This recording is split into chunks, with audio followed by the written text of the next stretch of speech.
बल छुटक्यो बंधन परै कछु न होत उपाय। कहो नानक अब ओट हर गज ज्यों हो सहाय। बल होआ बंधन छुटै सब किछ होत उपाय। नानक सब किछ तुमरे हाथ में तुम ही होत सहाय। वाहिगुरु जी का खालसा वाहिगुरु जी की फतेह। साहिब श्री गुरु ग्रंथ साहिब जी की हजूरी में जुड़े बैठे सतगुरु जी का अपना आपा गुरु खालसा साध संगत जीओ, अज का दिन साडे बीते दे इतिहास च भी 20वीं सदी के इतिहास च भी एक खास अहमियत रखते। मेरे तो पहला भाई परमजीत सिंह जी ने गुरमत नज़रिए तो शहीद ते कुर्बान होने च की फर्क है ते किवें साजिश करन वालियां ने वो भावें खब्बे पक्षी होण भावें आर्या समाजी होण जां गांधी दे उस विचारधारा वाले होण, उन्होंने किवें साडे सिख तहजीब दे उन्हां नौजवान गभरूआं जिन्हां ने सिक्खी इतिहास सिक्खी विरसे की रोशनी विच निरभौ का सबक बहुत चंगी तरह पकाया होया सी, जेड़े भज भज के पब्बां पार हो के फांसियां दे तख्ते ते झूले अज उन्होंने कोई खब्बे पक्षी अपने खाते च पा रहा है, कोई आर्या समाजी पा रहा है, कोई होर पा रहा है।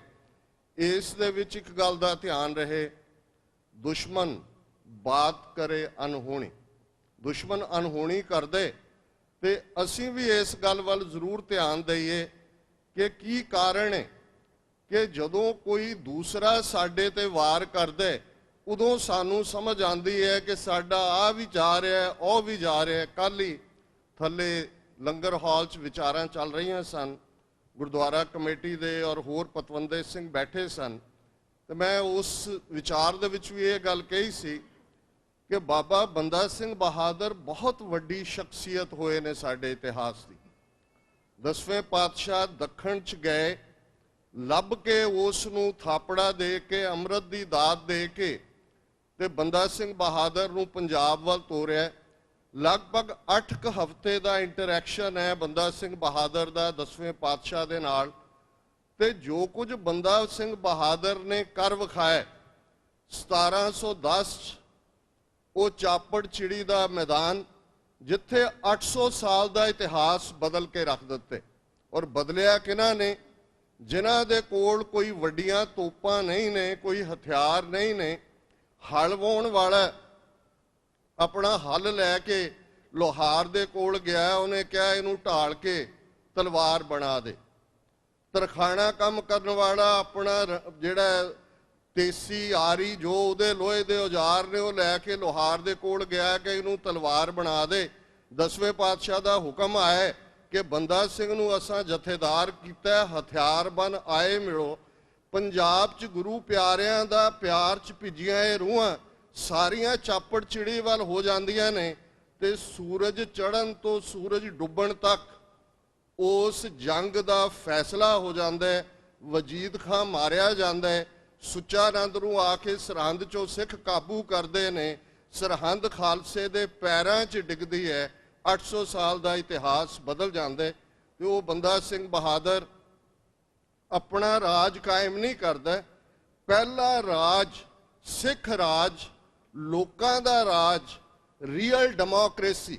अज जदों असीं अमरीका दे विच डेमोक्रेसी की गल करते हैं तो अक्सर अब्राहिम लिंकन की ये definition democracy of the people, by the people, for the people का जिक्र हुंदा। मैं क्योंकि परसों इस शहर च आया तो कल मैनू पता लगा कि मार्च फॉर द लाइव्स इत्थे इरवाइन च भी हो रहा है। असी गए और उत्थे गलबात करते हैं, जिहड़ी उत्थों की लोकल कांग्रेस वोमैन हुण खड़ी है कांग्रेस लई, उन्होंने सवाल करदे मैं पूछा, मैं क्या जी एक जमाना सी डेमोक्रेसी इस मुल्क च of the people, by the people, for the people define हुंदी सी, ते अज तो of the lobbyist, by the lobbyist, for the lobbyist है। ਉਹ ਕੋਈ ਲੌਬੀ ਵਾਸ਼ਿੰਗਟਨ ਡੀਸੀ ਬੈਲਟ ਵਿੱਚ ਆ ਕੇ ਦੇਖੋ ਕਿ ਰਾਜ ਕਿਵੇਂ ਚੱਲ ਰਿਹਾ। ਪਰ ਜਦੋਂ ਅਸੀਂ ideal president setting human history ਦੀ ਗੱਲ ਕਰਦੇ ਤੇ ਬੰਦਾ ਸਿੰਘ ਬਹਾਦਰ ਦੇ ਰੂਪ 'ਚ ਪਹਿਲਾ ਉਹ ਲੋਕਾਂ ਦਾ ਰਾਜ, ਲੋਕਾਂ ਦੀ ਡੈਮੋਕ੍ਰੇਸੀ ਤੇ ਪਹਿਲਾ ਸਿੱਕਾ ਜਿਹੜਾ ਕਿ 800 ਸਾਲ ਬਾਅਦ ਉਸ ਧਰਤੀ ਦੇ ਉੱਤੇ ਚੱਲਦਾ, ਉਸ ਦੇ ਉੱਤੇ ਸ਼ਬਦ ਅੰਕਿਤ ਨੇ, ਸਿੱਕਾ ਜ਼ਦ ਬਰ ਹਰ ਦੋ ਆਲਮ, ਤੇਗ ਨਾਨਕ ਵਾਹਬ ਅਸਤ, ਫਤਿਹ ਗੋਬਿੰਦ ਸਿੰਘ ਸ਼ਾਹੇ ਸ਼ਾਹਾਂ, ਫਜ਼ਲ ਸੱਚਾ ਸਾਹਿਬ ਅਸਤ। ਇਹ ਦੇਖਣਾ ਪਏਗਾ ਕਿ ਦੋ ਜਹਾਨਾਂ ਦੇ ਵਿੱਚ ਚੱਲਿਆ ਸਿੱਕਾ ਤੇ ਤੇਗ ਗੁਰੂ ਨਾਨਕ ਦੀ, ਫਤਿਹ ਗੁਰੂ ਗੋਬਿੰਦ ਸਿੰਘ ਸਾਹਿਬ ਦੀ। ਬਹੁਤਿਆਂ ਨੂੰ ਲੱਗੇਗਾ ਕਿ ਗੁਰੂ ਨਾਨਕ ਸਾਹਿਬ ਨੇ ਤਾਂ ਤੇਗ ਵਾਹੀ ਨਹੀਂ ਹੈ। ਜੇ ਅਸੀਂ ਬਾਣੀ ਵੱਲ ਧਿਆਨ ਦਿਆਂਗੇ ਤੇ ਫਿਰ ਇੱਕ ਗੱਲ ਦਾ ਧਿਆਨ ਰਹੇ, ਨਾਨਕ ਰਾਜ ਚਲਾਇਆ ਸੱਚ ਕੋਟ ਸਤਾਣੀ ਨੀਮ ਦੇ। ਗੁਰੂ ਨਾਨਕ ਸਾਹਿਬ ਦਾ ਰਾਜ ਜਿਹੜਾ ਇਸ ਧਰਤੀ ਦੇ ਉੱਤੇ ਪ੍ਰਗਟ ਹੁੰਦਾ ਹੈ, ਸੱਚ ਦਾ ਕਿਲੇ, ਤੇ ਇਸ ਸੱਚ ਦੇ ਕਿਲੇ ਦੀ ਨੀਂਹ ਬੜੀ ਪੁਖਤਾ ਹੈ, ਬੜੀ ਸਤਾਣੀ ਨਹੀਂ ਹੈ, ਬੜੀ ਮਜ਼ਬੂਤ ਨਹੀਂ ਹੈ। ਇਹ ਲੋਕਾਂ ਦੇ ਰਾਜ ਦੀ ਗੱਲ ਹੈ। ਜਦੋਂ ਅਸੀਂ 20ਵੀਂ ਸਦੀ ਜਾਂ ਅੱਜ ਦੀ ਗੁਲਾਮੀ ਦੀ ਗੱਲ ਕਰਾਂਗੇ, ਅੱਗੇ ਇਸ ਵਿਚਾਰ ਨੂੰ ਤੋਰਾਂਗੇ, ਤੇ ਇਸ ਗੱਲ ਦਾ ਖਿਆਲ ਰਹੇ ਕਿ ਲੜਾਈ ਅਲਟੀਮੇਟਲੀ ਸੱਚ ਤੇ ਕੂੜ ਦੀ ਹੈ, ਧਰਮ ਤੇ ਅਧਰਮ ਦੀ ਹੈ। ਉਹ ਟਾਈਟਲ ਬਦਲ ਜਾਂਦੇ ਨੇ। ਮੁਗਲਿਆ ਰਾਜ ਹੋਏ, ਉਸ ਤੋਂ ਪਹਿਲਾਂ ਲੋਧੀ ਪਠਾਨ ਸਨ ਗੁਰੂ ਨਾਨਕ ਸਾਹਿਬ ਦੇ ਵੇਲੇ। ਔਰ ਗੱਲ ਬੜੀ ਜ਼ਾਹਰ ਹੈ ਸਪਸ਼ਟਤਾ ਦੇ ਨਾਲ, ਜਦੋਂ ਇਮਨਾਬਾਦ ਦੀ ਲੜਾਈ ਦਾ ਜ਼ਿਕਰ ਗੁਰੂ ਨਾਨਕ ਸਾਹਿਬ ਕਰਦੇ ਨੇ ਤੇ ਇੱਕ ਜਿਹੜੀ ਡੈਫੀਨੇਸ਼ਨ ਅੱਜ ਵੀ ਹਿਊਮਨ ਰਾਈਟਸ ਦਾ ਚਾਰਟਰ ਬੇਸ਼ੱਕ 10 ਦਸੰਬਰ 1948 ਨੂੰ ਆਉਂਦਾ, ਪਰ ਹਿਊਮਨ ਰਾਈਟਸ ਗੁਰੂ ਨਾਨਕ ਸਾਹਿਬ ਨੇ ਡਿਫਾਈਨ ਕੀਤੇ। ਤੇ ਉਸ ਚਾਰਟਰ ਨੂੰ ਜੇ ਅਸੀਂ ਗੁਰੂ ਨਾਨਕ ਸਾਹਿਬ ਦੀ ਸਟੇਟਮੈਂਟ ਦੇ ਨਾਲ ਮਿਲਾ ਕੇ ਦੇਖੀਏ ਕਿ ਜੇ ਸਕਤਾ ਸਕਤੇ ਕੋ ਮਾਰੇ ਤਾਂ ਮਨ ਰੋਸ ਨਾ ਹੋਈ, ਸਕਤਾ ਸੀਹੋ ਮਾਰੇ ਪੈ ਵੱਗੈ ਖਸਮੇ ਸਾ ਪਰਸੋਈ। ਕਿ ਦੋ ਸ਼ਕਤੀਵਾਨ, ਦੋ ਪਾਵਰਫੁਲ ਜੇ ਡਿਊਲ ਕਰਦੇ ਨੇ, ਇੱਕ ਡਿੱਗ ਪੈਂਦਾ ਹਾਰ ਜਾਂਦਾ, ਗੁਰੂ ਸਾਹਿਬ ਕਹਿੰਦੇ ਨੇ ਨੋ ਰਿਗਰੈਟਸ, ਨੋ ਕੰਪਲੇਨ, ਕੋਈ ਰੋਸ ਨਹੀਂ ਹੈ। ਪਰ ਜੇ ਇੱਕ ਪਾਵਰਫੁਲ ਰਜੀਮ, ਹਕੂਮਤ ਆਮ ਲੋਕਾਂ ਦੇ ਉੱਤੇ ਗਾਵਾਂ ਦਾ ਵੱਗ ਸਮਝ ਕੇ ਉਹਨਾਂ ਦੇ ਉੱਤੇ ਝਪਟੇ, ਤੇ ਫਿਰ ਜਿਹੜਾ ਉਸ ਵੱਗ ਦਾ ਮਾਲਕ ਹੈ ਉਹ ਆਨਸਰੇਬਲ ਹੈ, ਉਹ ਅਕਾਊਂਟੇਬਲ ਹੈ। ਇਹ ਬੇਸਿਕਲੀ ਡਿਫਾਈਨ ਕੀਤਾ ਹੈ ਹਿਊਮਨ ਰਾਈਟਸ ਦੇ ਕਨਸੈਪਟ ਨੂੰ। ਬੰਦਾ ਸਿੰਘ ਨੇ ਉਹਨਾਂ ਸਿੱਖ ਵੈਲਿਊਜ਼ ਨੂੰ, ਬਹੁਤ ਵਾਰ ਅਸੀਂ ਜਦੋਂ ਅੱਜ ਪੋਲੀਟੀਕਲ ਪਾਵਰ ਦੀ ਗੱਲ ਕਰਦੇ ਹਾਂ, ਜਾਂ ਬਹੁਤ ਵਾਰ ਅੱਜ ਸਾਡੇ ਇੱਕ ਵੱਡੇ ਹਿੱਸੇ ਨੂੰ ਵੀ ਖਾਲਿਸਤਾਨ ਸ਼ਬਦ ਬੜਾ ਡਰਾਉਣਾ ਲੱਗਦਾ, ਕਿਉਂਕਿ ਬਹੁਤਿਆਂ ਨੇ, ਜਿਵੇਂ ਭਾਈ ਸਾਹਿਬ ਨੇ ਕਿਹਾ ਸੀ ਵੀ ਨਾ ਸਾਨੂੰ ਪੜ੍ਹਨ ਦਾ ਸ਼ੌਕ ਹੈ, ਨਾ ਅਸੀਂ ਆਪਣਾ ਇਤਿਹਾਸ ਪੜ੍ਹਿਆ, ਨਾ ਕੰਟੈਂਪਰੇਰੀ ਜਿਹੜੇ ਦੁਨੀਆ ਦੇ ਵਿੱਚ 7 ਬਿਲੀਅਨ ਲੋਕਾਂ ਦੇ ਲਈ UN ਚਾਰਟਰ ਹੈ, ਇੰਟਰਨੈਸ਼ਨਲ ਲਾਅ ਹੈ, ਜਨੀਵਾ ਪ੍ਰੋਟੋਕੋਲਸ ਨੇ, ਕਿ ਦੁਨੀਆ ਦੇ ਵਿੱਚ ਹਕੂਕਾਂ ਦੀ ਗੱਲ ਕਿੱਥੋਂ ਤੱਕ ਜਾਂਦੀ ਹੈ, ਕਿਹੜੇ ਮੁੱਢਲੇ ਹੱਕ ਨੇ। ਔਰ ਇਹ ਕਿੰਨੀ ਬਦਕਿਸਮਤੀ ਹੈ ਕਿ ਜਿਹੜੀ ਕੌਮ ਪ੍ਰੀ ਰਨਰ ਹੋਏ ਨਾ ਸਾਰੇ ਕਨਸੈਪਟ ਦੀ, ਗੁਰੂ ਨਾਨਕ ਸਾਹਿਬ ਤੋਂ ਪਹਿਲਾਂ ਕਿਤੇ ਅਸੀਂ ਹਿਊਮਨ ਰਾਈਟਸ ਦਾ ਕਨਸੈਪਟ ਨਹੀਂ ਦੇਖਦੇ। ਧਰਮ ਲਈ ਲੜਨ ਦੀ ਗੱਲ ਬਹੁਤ ਵਾਰ ਅੱਜ ਜਿਨ੍ਹਾਂ ਦੇ ਹੱਥ 'ਚ ਪਾਵਰ ਹੈ ਹਿੰਦੂਤਵੀ ਹਾਕਮਾਂ ਦੇ, ਗੀਤਾ ਨੂੰ ਉਹ ਨੈਸ਼ਨਲ ਗ੍ਰੰਥ ਬਣਾਉਣਾ ਚਾਹੁੰਦੇ ਨੇ, ਉਸ ਦੇ ਲਈ ਉਹਨਾਂ ਦਾ ਐਫਰਟ ਹੈ। ਤੇ ਬਹੁਤ ਵਾਰ ਜੇ ਤੁਸੀਂ ਧਿਆਨ ਨਾਲ ਦੇਖੋ, ਅਸੀਂ ਕਿਸੇ ਦੇ ਉੱਤੇ ਬੇਮਤਲਬ ਕੋਈ ਜਿਹੜੀ ਹੈ ਟੀਕਾ ਟਿੱਪਣੀ 'ਚ ਯਕੀਨ ਨਹੀਂ ਰੱਖਦੇ, ਪਰ ਐਨਾਲਿਸਿਸ ਦੇ ਲਈ ਇਹ ਜ਼ਰੂਰੀ ਹੁੰਦਾ ਹੈ ਕਿ ਤੁਸੀਂ ਠੀਕ ਪਰਸਪੈਕਟਿਵ ਦੇ ਵਿੱਚ ਦੇਖੋ। ਮਹਾਭਾਰਤ ਪੁਰਾਣ ਹੈ, ਉਸ ਮਹਾਭਾਰਤ ਪੁਰਾਣ ਦੀ ਇੱਕ ਬੜੀ ਖੂਬਸੂਰਤ ਗੀਤ ਹੈ, ਜਿਹੜਾ ਸੰਵਾਦ ਹੈ, ਡਾਇਲੌਗ ਹੈ, ਜਿਹੜਾ ਕ੍ਰਿਸ਼ਨ ਜੀ ਦਾ ਮਹਾਭਾਰਤ ਦੇ ਮੈਦਾਨ 'ਚ ਅਰਜਨ ਦੇ ਨਾਲ ਹੈ। ਉਹਨੂੰ ਬਹੁਤ ਧਿਆਨ ਨਾਲ ਤੁਸੀਂ ਜੇ ਦੇਖੋਗੇ, ਪੜ੍ਹੋਗੇ, ਸੁਣੋਗੇ, ਹੁਣ ਉਹ ਗੱਲ ਧਰਮ ਨੂੰ ਡਿਫਾਈਨ ਨਹੀਂ ਕੀਤਾ ਜਾ ਰਿਹਾ, ਰਾਈਟੀਅਸਨੈਸ ਦੀ ਗੱਲ ਨਹੀਂ ਹੈ, ਉੱਥੇ ਕਸ਼ਤਰੀ ਧਰਮ ਦੀ ਗੱਲ ਹੈ। ਜਦੋਂ ਸਾਡੇ ਇਹ ਹਿੰਦੂਤਵੀ ਵਿਚਾਰਧਾਰਾ ਵਾਲੇ ਧਰਮ ਦੀ ਗੱਲ ਕਰਦੇ ਨੇ ਤੇ ਇਹਨਾਂ ਦੇ ਲਈ 4 ਧਰਮ ਨੇ, ਸਾਰੇ ਵਰਗਨਾਂ ਨੂੰ ਡਿਵਾਈਡ ਕੀਤਾ। ਇੱਕ ਬ੍ਰਾਹਮਣ ਦਾ ਧਰਮ ਹੈ, ਪੜ੍ਹਨਾ ਪੜ੍ਹਾਉਣਾ, ਇੱਕ ਕਸ਼ਤਰੀ ਦਾ ਧਰਮ ਹੈ, ਹਥਿਆਰ ਚੁੱਕਣਾ, ਇੱਕ ਵੈਸ਼ ਦਾ ਧਰਮ ਹੈ, ਨਿੱਕੇ ਮੋਟੇ ਕਾਰੋਬਾਰ, ਦੁਕਾਨਦਾਰੀ, ਵਣਜ ਵਪਾਰ ਕਰਨਾ, ਤੇ ਸ਼ੂਦਰ ਦਾ ਧਰਮ ਹੈ ਉਤਲੇ ਦੋਵੇਂ ਵੱਡੇ ਵਰਗਾਂ ਦੀ ਖਾਸ ਤੌਰ ਤੇ ਸੇਵਾ ਕਰਨਾ। ਇਹੀ ਧਰਮ ਨੂੰ ਡਿਫਾਈਨ ਕੀਤਾ ਹੈ। ਕੋਈ ਧਰਮ ਇਨਸਾਨੀਅਤ ਨਹੀਂ ਹੈ, ਕੋਈ ਹਿਊਮੈਨਿਟੇਰੀਅਨਿਜ਼ਮ ਦਾ ਕਨਸੈਪਟ ਨਹੀਂ ਹੈ, ਕੋਈ ਖਾਲਕ ਖਲਕ ਖਲਕ ਮੈਂ ਖਾਲਕ ਪੂਰ ਰਹੋ ਸਭ ਥਾਈ ਦਾ ਕਨਸੈਪਟ ਨਹੀਂ ਹੈ। ਤੇ ਕ੍ਰਿਸ਼ਨ ਜੀ ਅਰਜਨ ਨੂੰ ਇਹ ਰਿਮਾਈਂਡ ਕਰਵਾ ਰਹੇ ਨੇ ਕਿ ਤੂੰ ਕਸ਼ਤਰੀ ਹੈ ਤੇ ਕਸ਼ਤਰੀ ਦਾ ਧਰਮ ਹਥਿਆਰ ਚੁੱਕਣੇ। ਤੂੰ ਇਹ ਹਥਿਆਰ ਚੁੱਕ, ਭਾਵੇਂ ਤੇਰਾ ਮਾਮਾ ਹੈ, ਚਾਚਾ ਹੈ, ਤਾਇਆ ਹੈ, ਦਰੋਣਾਚਾਰੀ ਹੈ, ਕੋਈ ਹੋਰ ਹੈ, ਫਿਕਰ ਨਾ ਕਰ, ਤੂੰ ਆਪਣੇ ਕਸ਼ਤਰੀ ਧਰਮ ਦੀ ਪਾਲਣਾ ਕਰ। ਹੁਣ ਇਹ ਬੇਸਿਕ ਲਾਈਨ ਹੈ। ਤੇ ਇਧਰ ਜਦੋਂ ਪਹਿਲਾ ਸਿੱਖ ਰਾਜ ਵੈਲਿਊ ਬੇਸਡ ਕਾਇਮ ਹੁੰਦਾ ਹੈ ਤੇ ਰਾਇਲ ਸਟੈਂਪ ਦੇ ਉੱਤੇ ਇਹ ਸ਼ਬਦ ਨੇ, ਦੇਗੋ ਤੇਗੋ ਫਤਿਹ ਹੋ ਨੁਸਰਤ ਬੇਦਰੰਗ ਯਾਫਤ ਅਜ਼ ਨਾਨਕ ਗੁਰੂ ਗੋਬਿੰਦ ਸਿੰਘ। ਦੇਖ, ਇਕਨੋਮਿਕਲ ਪ੍ਰੋਸਪੈਰਿਟੀ ਸਿਰਫ ਇਹ ਕੜਾਹ ਪ੍ਰਸ਼ਾਦ ਤੱਕ ਮਹਿਦੂਦ ਨਹੀਂ ਹੈ। ਅੱਜ ਸਾਡਾ ਵੱਡਾ ਹਿੱਸਾ ਗਫਲਤ ਸੁੱਤਾ ਹੈ। ਅਸੀਂ ਦਰਬਾਰ ਸਾਹਿਬ ਦਾ ਜ਼ਿਕਰ ਕਰਦੇ ਹਾਂ, ਬੜੇ ਫਖਰ ਨਾਲ ਕਹਿੰਦੇ ਹਾਂ।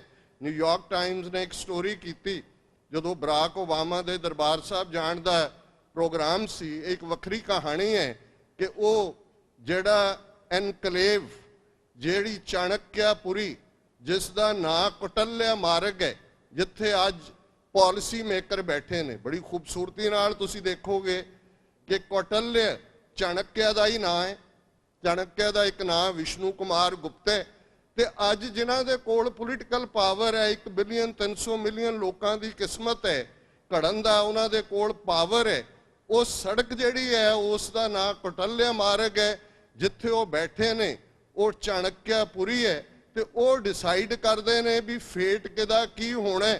ਉਹਨਾਂ ਨੇ ਡਿਸਾਈਡ ਕੀਤਾ ਕਿ ਦਰਬਾਰ ਸਾਹਿਬ ਦੇ ਲੰਗਰ ਤੇ, ਜਿੱਥੇ 1 ਲੱਖ ਲੋਕ ਰੋਜ਼ਾਨਾ, ਜਿਨ੍ਹਾਂ 'ਚ 60-70% ਨੌਨ ਸਿੱਖ ਨੇ, ਪ੍ਰਸ਼ਾਦਾ ਛਕਦੇ ਨੇ, ਉਹਨਾਂ ਤੇ ਜਜੀਆ ਲਾ ਦਿਓ। ਹੁਣ ਸਾਨੂੰ ਔਰੰਗਜ਼ੇਬ ਤਾਂ ਨਹੀਂ ਭੁੱਲਿਆ, ਭੁੱਲਣਾ ਵੀ ਨਹੀਂ ਚਾਹੀਦਾ, ਕੋਈ ਟਾਇਰੈਂਟ ਕਦੇ ਨਹੀਂ ਭੁੱਲਣਾ ਚਾਹੀਦਾ ਕਿ ਜੀ ਉਹਨੇ ਜਜੀਆ ਲਾਇਆ ਹੋਇਆ ਸੀ। ਇਹ ਸ਼੍ਰੋਮਣੀ ਕਮੇਟੀ ਵਾਲਿਆਂ ਨੂੰ ਪੁੱਛ ਕੇ ਦੇਖੋ, ਪਿਛਲੇ 1 ਸਾਲ 'ਚ 70 ਕਰੋੜ ਰੁਪਈਆ ਇਹਨਾਂ ਨੇ ਜਜੀਆ ਦਿੱਤਾ ਹੈ, GST ਜਿਹਨੂੰ ਕਹਿੰਦੇ ਨੇ। ਹੁਣ ਜਦੋਂ ਰੌਲਾ ਪਿਆ, ਪੰਜਾਬ ਅਸੈਂਬਲੀ ਨੇ 3 ਦਿਨ ਪਹਿਲਾਂ ਕਿਹਾ ਜੀ ਅਸੀਂ ਆਪਣੇ ਹਿੱਸੇ ਦਾ 50% ਛੱਡਿਆ, ਤੇ ਉਹ ਸ਼ੇਰਾਂ ਦੀ ਕੌਮ, ਸਾਊਥ ਏਸ਼ੀਆ ਦੇ ਇਤਿਹਾਸ ਨੂੰ ਹਮੇਸ਼ਾ ਬਦਲਣ ਵਾਲੀ ਕੌਮ, ਦੁਨੀਆ ਦੇ 8000 ਸਾਲ ਦੇ ਮਨੁੱਖੀ ਇਤਿਹਾਸ 'ਚ ਹਿਊਮੈਨਿਟੇਰੀਅਨਿਜ਼ਮ ਦੇ ਪ੍ਰੈਸੀਡੈਂਟ ਸੈੱਟ ਕਰਨ ਵਾਲੀ ਕੌਮ, ਸਾਡਾ ਡੈਲੀਗੇਸ਼ਨ ਜਾ ਕੇ ਉੱਥੇ ਅਰੁਣ ਜੇਤਲੀ ਦੇ ਤਰਲੇ ਕਰ ਰਿਹਾ ਕਿ ਜੀ ਆ ਜਿਹੜਾ ਤੁਹਾਡੇ ਵੰਡੇ ਦਾ 50% ਹੈ, ਇਹ ਵੀ ਜਿਹੜਾ ਜਜੀਆ ਸਾਨੂੰ ਮਾਫ ਕਰ ਦਿਓ। ਇਹ ਅੱਜ ਸਾਡੀ ਪ੍ਰੈਕਟੀਕਲ ਗੱਲ ਹੈ। ਅਸੀਂ ਇੱਕ ਪਾਸੇ ਅੱਜ ਜਦੋਂ ਭਾਈ ਸੁਬੇਗ ਸਿੰਘ, ਭਾਈ ਸ਼ਾਬਾਜ਼ ਸਿੰਘ ਦਾ ਸ਼ਹੀਦੀ ਦਿਨ ਮਨਾ ਰਹੇ ਹਾਂ, ਸ਼ਹੀਦ ਭਗਤ ਸਿੰਘ ਨੂੰ ਯਾਦ ਕਰ ਰਹੇ ਹਾਂ, ਤੇ ਫਿਰ ਇਹਨਾਂ ਗੱਲਾਂ ਵੱਲ ਵੀ ਧਿਆਨ ਰਹੇ। ਨੈਰੇਟਿਵ ਸਿਰਫ ਪਾਸਟ ਨੂੰ ਬੜੇ ਖੂਬਸੂਰਤ ਅੰਦਾਜ਼, ਫਲਾਵਰੀ ਲੈਂਗੁਏਜ, ਪੁਰਾਣਿਕ ਕਹਾਣੀਆਂ ਦੇ ਨਾਲ ਸ਼ਿੰਗਾਰ ਕੇ ਪੇਸ਼ ਕਰ ਦੇਣ ਦਾ ਨਾਂ ਨਹੀਂ ਹੈ। ਸਭ ਤੋਂ ਪਹਿਲਾਂ ਗੱਲ ਸਾਡੇ ਸਾਹਮਣੇ, ਜੇ ਗੁਰੂ ਨਾਨਕ ਸਾਹਿਬ ਨੂੰ ਉਹਨਾਂ ਦੇ ਸਿੱਖ ਹੋਣ ਦਾ ਅਸੀਂ ਮਾਣ ਕਰਦੇ ਹਾਂ, ਤੇ ਫਿਰ ਉਹਨਾਂ ਦੀ ਇਸ ਸਟੇਟਮੈਂਟ ਵੱਲ ਵੀ ਧਿਆਨ ਦਈਏ ਕਿ ਸੱਚ ਕੀ ਬਾਣੀ ਨਾਨਕ ਆਖੈ, ਸੱਚ ਸੁਣਾਏ ਸੀ ਸੱਚ ਕੀ ਬਿਲ। ਸੱਚ ਵੇਲਾ ਵਿਹਾ ਕੇ ਬੋਲਿਆ ਗਿਆ ਸੱਚ ਸੱਚ ਨਹੀਂ ਹੁੰਦਾ। Silence is half acceptance. ਅੱਧੇ ਲੋਕ ਜਿਹੜੇ ਚੁੱਪ ਕਰਕੇ ਬੈਠੇ ਨੇ ਕਿ ਜੀ ਇਹ ਸਾਨੂੰ ਇਹਦੇ ਨਾਲ ਕੀ, ਵਟ ਟੂ ਮੀ। ਤੇ ਫਿਰ ਕਬੀਰ ਸਾਹਿਬ ਜੋ ਪੜ੍ਹ ਉਸੀ ਕੇ ਹੁਆ ਤੂੰ ਆਪਣੇ ਹੀ ਜਾਨ, ਇਹ ਵੀ ਤੁਹਾਨੂੰ ਰਿਮਾਈਂਡ ਕਰਵਾ ਰਹੇ ਨੇ।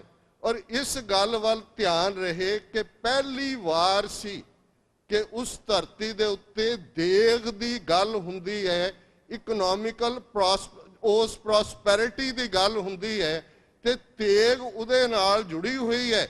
ਤੇ ਇਧਰ ਦੇਗ ਤੇਗ ਫਤਿਹ, ਅਨਹਿੰਡਰਡ ਸਪਲਾਈ।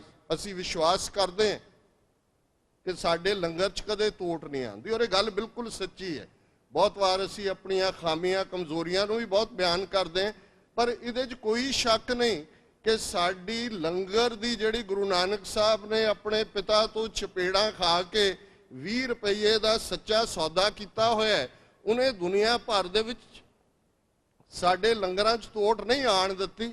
ਤੇ ਇਹੀ ਸਾਡੀ ਰਾਇਲ ਸਟੈਂਪ ਹੈ, ਦੇਗੋ ਤੇਗੋ ਫਤਿਹ ਹੋ ਨੁਸਰਤ ਬੇਦਰੰਗ ਯਾਫਤ ਅਜ਼ ਨਾਨਕ ਗੁਰੂ ਗੋਬਿੰਦ ਸਿੰਘ। ਇਹ ਸਾਨੂੰ ਗੁਰੂ ਨਾਨਕ ਗੁਰੂ ਗੋਬਿੰਦ ਸਿੰਘ ਸਾਹਿਬ ਨੇ ਬਖਸ਼ਿਸ਼ ਕੀਤੀਆਂ। ਹੁਣ ਉਹ ਬੰਦਾ ਸਿੰਘ ਬਹਾਦਰ ਉਸ ਕਿਸਮ ਦਾ ਮਾਹੌਲ ਸਿਰਜ ਦਿੰਦੇ ਨੇ। ਮੁਗਲ ਅਜਿੱਤ ਨਹੀਂ ਰਹਿੰਦੇ, ਆਮ ਲੋਕਾਂ ਦੇ ਅੰਦਰ ਐਮਪਾਵਰਮੈਂਟ ਹੈ। ਅੱਜ ਅਸੀਂ ਜਦੋਂ ਪੰਜਾਬ ਦੀ ਗੱਲ ਕਰਦੇ ਹਾਂ, ਜਿਹੜਾ ਪੰਜਾਬ ਤੋਂ ਹੋ ਕੇ ਆਉਂਦਾ ਉਹ ਜ਼ਰੂਰ ਇਹ ਕਹਾਣੀ ਦੱਸੇਗਾ ਕਿ ਸਾਰੀ ਨੌਜਵਾਨੀ ਡਰੱਗਸ ਦੇ ਹਵਾਲੇ ਹੈ। ਪਾਣੀ ਦਾ ਲੈਵਲ 15 ਫੁੱਟ ਤੋਂ 150 ਫੁੱਟ ਥੱਲੇ ਚਲਾ ਗਿਆ। ਮਾਨਸਾ, ਮੋਗਾ, ਬਠਿੰਡਾ, ਪਟਿਆਲਾ, ਇਹ ਸਾਰੀ ਕੈਂਸਰ ਬੈਲਟ ਹੈ। ਹਾਈਐਸਟ ਇੰਸੀਡੈਂਸ ਆਫ ਕੈਂਸਰ ਹੈ। ਪੰਜਾਬ 'ਚ ਕਿਸੇ ਨੂੰ ਕੋਈ ਫਿਕਰ ਨਹੀਂ ਹੈ, ਪਤਤਪੁਣਾ ਹੈ। ਇਹ ਸਾਰੇ ਬਿਮਾਰੀ ਦੇ ਸਿੰਪਟਮ ਨੇ। ਇਹ ਸਾਰੇ ਰਿਮਾਈਂਡ ਕਰਵਾਏ ਜਾਂਦੇ ਨੇ, ਪਰ ਇਸ ਸਭ ਦੇ ਨਾਲ ਇਸ ਗੱਲ ਵੱਲ ਬਹੁਤਿਆਂ ਦਾ ਧਿਆਨ ਨਹੀਂ ਜਾਂਦਾ ਕਿ ਇਹ ਸਭ ਕਿਵੇਂ ਹੋ ਗਏ। ਇਹ 70 ਸਾਲ ਦੇ ਵਿੱਚ ਹੀ ਇੰਨੀ ਵੱਡੀ ਤਬਦੀਲੀ। ਉਹ ਪ੍ਰਾਊਡ ਸਿੱਖ ਜਿਸ ਨੂੰ ਇਸ ਗੱਲ ਦਾ ਮਾਣ ਸੀ, ਧਰਤੀ ਦੀਆਂ ਜਾਈਆਂ ਇਸ ਗੱਲ ਦਾ ਫਖਰ ਕਰਦੀਆਂ ਸੀ। ਜਦੋਂ ਅਸੀਂ ਪੰਜਾਬ ਦੀਆਂ ਲੋਕ ਬੋਲੀਆਂ ਦੀ ਗੱਲ ਕਰਦੇ ਹਾਂ, ਬੁੱਲੇ ਸ਼ਾਹ ਨੇ ਇੱਕ ਥਾਂ ਕਿਹਾ ਕਿ ਖਾਦਾ ਪੀਤਾ ਲਾਇਦਾ ਰਹਿੰਦਾ ਅਹਿਮਦ ਸ਼ਾਇਦ ਹੈ। ਇਹ ਲੋਕ ਬੋਲੀਆਂ 'ਚ ਵੀ ਆਇਆ। ਤੇ ਜਦੋਂ ਅਸੀਂ ਇੱਜ਼ਤ ਅਜ਼ਮਤ ਨੂੰ ਬਚਾਉਣ ਦੀ ਗੱਲ ਕਰਦੇ ਹਾਂ ਤੇ ਮੋੜੀ ਬਾਬਾ ਕੱਛ ਵਾਲਿਆ ਰਨ ਜਾਂਦੀ ਬਸਰੇ ਨੂੰ। ਬਸਰਾ, ਬਗਦਾਦ, ਗਜ਼ਨੀ, ਇਹ ਉਹ ਵੱਡੀਆਂ ਮਾਰਕੀਟ ਸੀ ਜਿੱਥੇ ਨਿਲਾਮੀ ਹੁੰਦੀ ਸੀ। ਤੇ ਜਿਹੜੇ ਸਿੱਖ ਦੇ ਕੋਲ ਉਹ ਫਖਰ ਸੀ ਕਿ ਉਹ ਧਰਤੀ ਦੀ ਅਜ਼ਮਤ ਦੀ ਰਾਖੀ ਕਰਨ ਵਾਲੇ, ਜਿਸ ਸਿੱਖ ਦੇ ਕੋਲ ਫਖਰ ਸੀ ਕਿ ਉਹਨੇ ਗੁਲਾਮੀ ਦੇ ਸੰਗਲ ਕੱਟੇ ਨੇ, ਅੱਜ ਹਜ਼ਾਰਾਂ ਸਿੱਖ ਕਿਸਾਨ ਜਿਹੜੇ ਨੇ ਉਹ ਆਤਮਘਾਤ ਕਰ ਰਹੇ ਨੇ। ਇਹ ਤਬਦੀਲੀ ਕੀ ਹੋਈ ਹੈ? ਇਹ ਸਾਰਾ ਕੀ ਹੈ? ਜਿਸ ਧਰਤੀ ਦੇ ਉੱਤੇ ਸ਼ਹੀਦ ਦੀ ਗੱਲ, ਔਰ ਇਹ ਬਿਲਕੁਲ ਠੀਕ ਗੱਲ ਹੈ। ਸੰਸਕ੍ਰਿਤ ਬੜੀ ਪੁਰਾਣੀ ਜ਼ਬਾਨ ਕਹੀ ਜਾਂਦੀ ਹੈ, ਕਲਾਸਿਕ ਲੈਂਗੁਏਜ ਦਾ ਉਹਨੂੰ ਸਟੇਟਸ ਹੈ। ਤਮਿਲ ਦੂਜੀ ਜ਼ਬਾਨ ਹੈ ਜਿਸ ਨੂੰ ਕਲਾਸਿਕ ਲੈਂਗੁਏਜ ਮੰਨਿਆ ਗਿਆ ਹੈ। ਬਹੁਤ ਸਾਰੀਆਂ ਉੱਤਰੀ ਭਾਰਤ ਦੀਆਂ ਜ਼ਬਾਨਾਂ ਸੰਸਕ੍ਰਿਤ ਤੋਂ ਆਪਣਾ ਬਹੁਤ ਸਾਰਾ ਵਿਰਸਾ ਲੈਂਦੀਆਂ ਨੇ। ਦੱਖਣ ਦੇ ਵਿੱਚ ਉਹ ਤਾਮਿਲ ਹੋਏ, ਤੇਲਗੂ ਹੋਏ, ਕੰਨੜ ਹੋਏ, ਮਲਿਆਲਮ ਹੋਏ, ਇਹਨਾਂ ਦਾ ਬੇਸ ਤਾਮਿਲ ਹੈ। ਪਰ ਇਹਨਾਂ ਦੋਨਾਂ ਹੀ ਨਾ ਹੀ ਐਂਸ਼ੈਂਟ ਤਾਮਿਲ ਦੇ ਵਿੱਚ, ਨਾ ਹੀ ਸੰਸਕ੍ਰਿਤ ਦੇ ਵਿੱਚ, ਤੇ ਨਾ ਹੀ ਇਹਨਾਂ ਦੀਆਂ ਆਫਸ਼ੂਟ ਰੀਜਨਲ ਲੈਂਗੁਏਜਸ ਦੇ ਵਿੱਚ ਸ਼ਹੀਦ ਸ਼ਬਦ ਦਾ ਕੋਈ ਪੈਰਲਲ ਸ਼ਬਦ ਨਹੀਂ ਹੈ।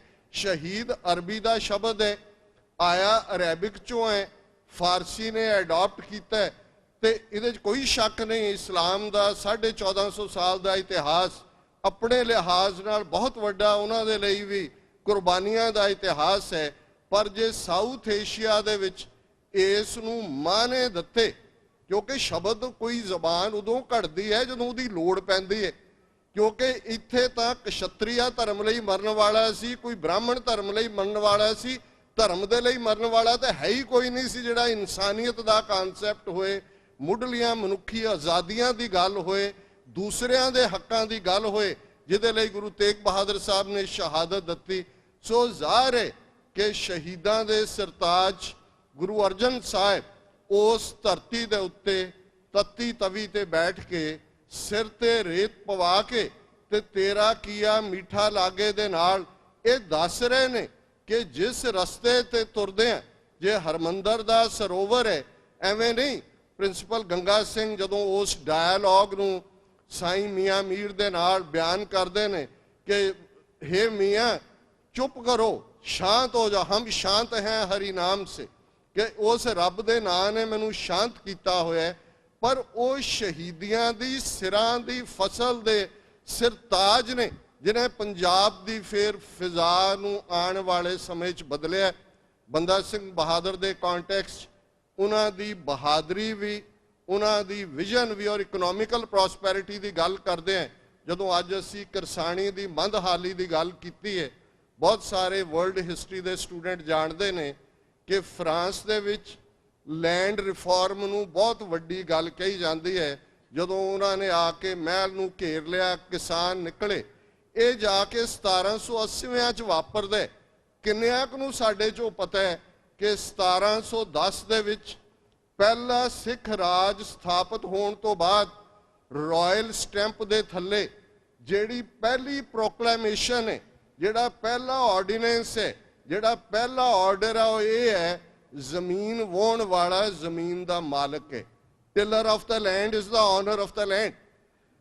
ਇਹ ਉਹ ਪੀਰੀਅਡ ਹੈ। ਅੱਜ ਇੱਕ ਮੁਜ਼ਾਰਾ ਸੀ, ਜ਼ਮੀਨ ਵਾਹੁਣ ਵਾਲਾ ਸੀ, ਇੱਕ ਉਸ ਦਾ ਮਾਲਕ ਸੀ, ਜ਼ਿਮੀਂਦਾਰ ਸੀ। ਜੇ ਦੇਗ ਦੀ ਫਤਿਹ ਦੀ ਗੱਲ ਕੀਤੀ ਤੇ ਪਹਿਲਾ ਆਧਾਰ ਤੁਹਾਡੀ ਉਹ ਕਿਰਤ ਹੈ, ਤੁਹਾਡਾ ਹੱਕ ਹੈ ਤੁਹਾਡੀ ਜ਼ਮੀਨ ਦੇ ਉੱਤੇ। ਤੇ 70 ਸਾਲ ਦੀਆਂ ਨੀਤੀਆਂ ਦੇਖ ਲਓ ਜਿਨ੍ਹਾਂ ਹਾਕਮਾਂ ਦੇ ਨਾਲ ਅਸੀਂ ਆਪਣੀ ਕਿਸਮਤ ਜੋੜੀ ਸੀ 47 ਦੇ ਵਿੱਚ। ਉਹਨੂੰ ਬਹੁਤ ਵਾਰ ਮੈਂ ਉਸ ਉਰਦੂ ਇੱਕ ਸ਼ੇਅਰ ਦੇ ਵਿੱਚ ਹੀ ਬਿਆਨ ਕਰ ਦਿੰਨੇ कि वो वक्त भी देखा तारीख की घड़ियों ने जब लम्हों ने खता की सदियों ने सजा पाई। वो मिस्टेक अपने आप दे विच असी बार बार दोहराई है। 18वीं सदी च भी साडियां जे बड़ियां ने, जे इवें ना हुंदा और अज भी वो जे बड़ियां ने। और इहदा एक मुढ़ला कारण और उसे ही बंदा सिंह बहादुर नूं जिन्हां ने हस हस के शहीदी पाई। जे सब तो छोटी उम्र दे ਬੱਚੇ ਦਾ ਨਾਂ ਸਾਡੇ ਇਤਿਹਾਸ ਨੇ ਸਾਂਭਿਆ ਸ਼ਹੀਦਾਂ 'ਚ। ਬੇਸ਼ੱਕ ਅਸੀਂ ਉਹਨਾਂ ਮਾਤਾਵਾਂ ਨੂੰ ਯਾਦ ਕਰਦੇ ਹਾਂ ਜਿਨ੍ਹਾਂ ਨੇ ਬੱਚਿਆਂ ਦੇ ਟੋਟੇ ਕਰਵਾ ਕੇ ਆਪਣੇ ਗਲਾਂ 'ਚ ਹਾਰ ਪਵਾਏ, ਨੇਜ਼ਿਆਂ ਤੇ ਟੰਗੇ ਗਏ, ਪਰ ਸਾਡੇ ਕੋਲ ਉਹਨਾਂ ਦੇ ਨਾਂ ਨਹੀਂ ਨੇ। ਸਾਡੇ ਕੋਲ ਬਾਬਾ ਬੰਦਾ ਸਿੰਘ ਬਹਾਦਰ ਦੇ ਸਪੁੱਤਰ ਅਜੈ ਸਿੰਘ ਦਾ ਨਾਂ ਹੈ। 3.5 ਜਾਂ 4 ਸਾਲ ਦਾ ਬੱਚਾ ਜਿਹੜਾ ਉਸ ਦੀ ਗੋਦ ਦੇ ਵਿੱਚ ਕੋਇਆ ਜਾਂਦਾ ਹੈ। ਬੰਦਾ ਸਿੰਘ ਦੀ ਸ਼ਹਾਦਤ ਔਰ ਉਹਨਾਂ ਦਾ ਅਖੀਰਲਾ ਡਾਇਲੌਗ ਮੈਂ ਵੇਰਵੇ 'ਚ ਨਹੀਂ ਜਾਵਾਂਗਾ। ਉਹ ਇੱਕ ਆਪਣੇ ਆਪ ਦੇ ਵਿੱਚ ਦੱਸਦੇ ਕਿ ਕਿਵੇਂ ਰੋਮ ਦੇ ਵਿੱਚ ਸਿੱਖੀ ਵਸੀ ਹੋਈ ਹੈ।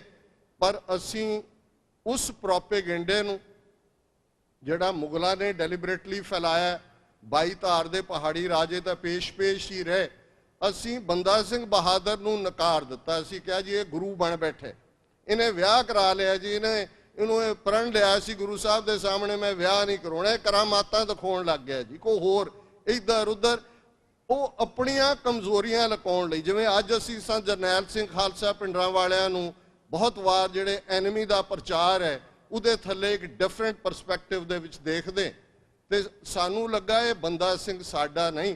20ਵੀਂ ਸਦੀ ਦੀ ਬਿਗਨਿੰਗ 'ਚ ਭਾਈ ਮਤੀ ਦਾਸ ਦੇ ਪਰਿਵਾਰ ਦਾ ਇੱਕ ਜਿਹੜਾ ਆਰੀਆ ਸਮਾਜੀ ਬਣਿਆ ਭਾਈ ਪਰਮਾਨੰਦ, ਉਹਨੇ ਇੱਕ ਕਿਤਾਬ ਜਿਹਾ ਲਿਖਿਆ ਬੰਦਾ ਵੈਰਾਗੀ।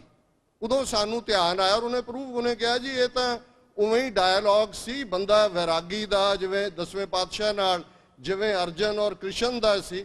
ਉਹ ਤਾਂ ਵੈਰਾਗ ਮਤ ਨੂੰ ਬਲੀਵ ਕਰਨ ਵਾਲਾ ਸੀ, ਇਹ ਵੈਰਾਗੀਆਂ ਦੀ ਕੁਰਬਾਨੀ ਹੈ। ਉਦੋਂ ਸਿੱਖਾਂ ਨੂੰ ਯਾਦ ਆਇਆ ਵੀ ਨਹੀਂ ਇਹ ਸਾਡਾ ਬੰਦਾ ਸਿੰਘ ਲੈ। ਇਹਦੇ ਲਈ ਸਰਦਾਰ ਕਰਮ ਸਿੰਘ ਹਿਸਟੋਰੀਅਨ ਨੇ ਕੰਮ ਕੀਤਾ ਹੈ, ਡਾਕਟਰ ਗੰਡਾ ਸਿੰਘ ਹਿਸਟੋਰੀਅਨ ਨੇ ਬੜੀ ਮਿਹਨਤ ਦੇ ਨਾਲ ਜਿਹੜਾ ਔਰ ਹੌਲੀ ਹੌਲੀ ਕਰਦੇ ਆ 20ਵੀਂ ਸਦੀ 'ਚ ਸਾਨੂੰ ਯਾਦ ਆਇਆ ਕਿ ਬੰਦਾ ਸਿੰਘ ਸਾਡਾ। ਇਹੀ ਕੁਛ ਅਸੀਂ ਸ਼ਹੀਦ ਭਗਤ ਸਿੰਘ ਦੇ ਨਾਲ ਵੀ ਕੀਤਾ ਔਰ ਇਸ ਗੱਲ ਬਾਰੇ ਕੋਈ ਦੋ ਰਾਵਾਂ ਨਹੀਂ ਨੇ। ਮੈਂ ਗੱਲ ਪਹਿਲਾਂ ਭਾਈ ਸੁਬੇਗ ਸਿੰਘ ਸ਼ਾਹਬਾਜ਼ ਸਿੰਘ ਉਹਨਾਂ ਦੀ ਸ਼ਹਾਦਤ ਦਾ ਵੇਰਵਾ ਭਾਈ ਸਾਹਿਬ ਨੇ ਦਿੱਤਾ ਸੀ। ਮੈਂ ਸਿਰਫ ਇੱਕ ਕੋਟ ਦੇ ਕੇ ਮੈਂ ਇਸ ਕਰੰਟ ਟੌਪਿਕ ਵੱਲ ਆਵਾਂਗਾ। ਬਹੁਤ ਵਾਰ ਅੱਜ ਸਾਡਾ ਵੱਡਾ ਹਿੱਸਾ ਅਸੀਂ ਪਰਿਵਾਰਕ ਸੁੱਖਾਂ ਦੇ ਵਿੱਚ ਆਪਣੀਆਂ ਮੈਟੀਰੀਅਲਿਸਟਿਕ ਵੈਲਿਊਜ਼ ਦੇ ਵਿੱਚ ਇਸ ਕਦਰ ਗਲਤਾਨ ਹੈ। ਔਰ ਬਹੁਤ ਵਾਰ ਜਦੋਂ ਮੈਨੂੰ ਕਿਸੇ ਖਾਸ ਮੌਕੇ ਦੇ ਉੱਤੇ ਕਿਸੇ ਆਨੰਦ ਕਾਰਜ ਦੇ ਵਿੱਚ ਸ਼ਮੂਲੀਅਤ ਦਾ ਮੌਕਾ ਮਿਲਦਾ ਤੇ ਮੈਨੂੰ ਕਿਹਾ ਜਾਂਦਾ ਹੈ ਕਿ ਮੈਂ ਕੋਈ ਗੱਲ ਕਵਾਂ, ਤੇ ਮੈਂ ਹਮੇਸ਼ਾ ਭਾਈ ਸੁਬੇਗ ਸਿੰਘ ਸ਼ਾਹਬਾਜ਼ ਸਿੰਘ ਦਾ ਅਖੀਰਲਾ ਡਾਇਲੌਗ ਸੁਣਾਉਂਦਾ। ਕਾਜ਼ੀ ਫਤਵਾ ਦੇ ਦਿੱਤੇ ਚਰਖੜੀ ਤੇ ਚਾੜ ਕੇ ਸ਼ਹੀਦ ਕਰਨ ਦਾ ਪਿਤਾ ਪੁੱਤਰ ਨੂੰ। ਇਕਲੌਤੇ ਬੇਟੇ ਨੇ ਸ਼ਾਹਬਾਜ਼ ਸਿੰਘ।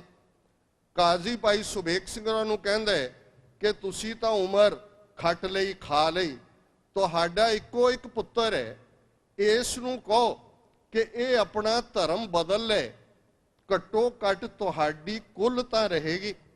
ਤੇ ਜਿਹੜਾ ਜਵਾਬ ਭਾਈ ਸੁਬੇਗ ਸਿੰਘ ਜੀ ਨੇ ਦਿੱਤਾ ਹੈ ਸਾਡੇ ਇਤਿਹਾਸ ਦੇ ਪੰਨਿਆਂ ਨੇ ਸਾਂਭਿਆ ਹੋਇਆ ਹੈ। ਹਮ ਕਾਰਨ ਗੁਰ ਕੁਲਹਿ ਗਵਾਈ, ਹਮ ਕੁਲ ਰਾਖੈ ਕਵਨ ਵਡਾਈ। ਕਿ ਸਾਡੀ ਖਾਤਰ ਸਾਡੇ ਗੁਰੂ ਨੇ 10ਵੇਂ ਪਾਤਸ਼ਾਹ ਨੇ ਆਪਣਾ ਸਰਬੰਸ ਕੁਰਬਾਨ ਕਰ ਦਿੱਤਾ ਤੇ ਅੱਜ ਸਿੱਖੀ ਦੀ ਪਰਖ ਦਾ ਵੇਲਾ ਤੇ ਸਾਨੂੰ ਆਪਣੀ ਕੁੱਲ ਦਾ ਫਖਰ ਹੋਏ। ਇਹ ਸਿੱਖੀ ਦੇ ਉੱਤੇ ਦਾਗ ਹੋਏਗਾ ਤੇ ਕਿਵੇਂ ਪਿਤਾ ਪੁੱਤਰ ਭਾਈ ਸੁਬੇਗ ਸਿੰਘ ਸ਼ਾਹਬਾਜ਼ ਸਿੰਘ ਹੱਸ ਹੱਸ ਕੇ ਚਰਖੜੀਆਂ ਤੇ ਚੜ੍ਹਦੇ ਨੇ।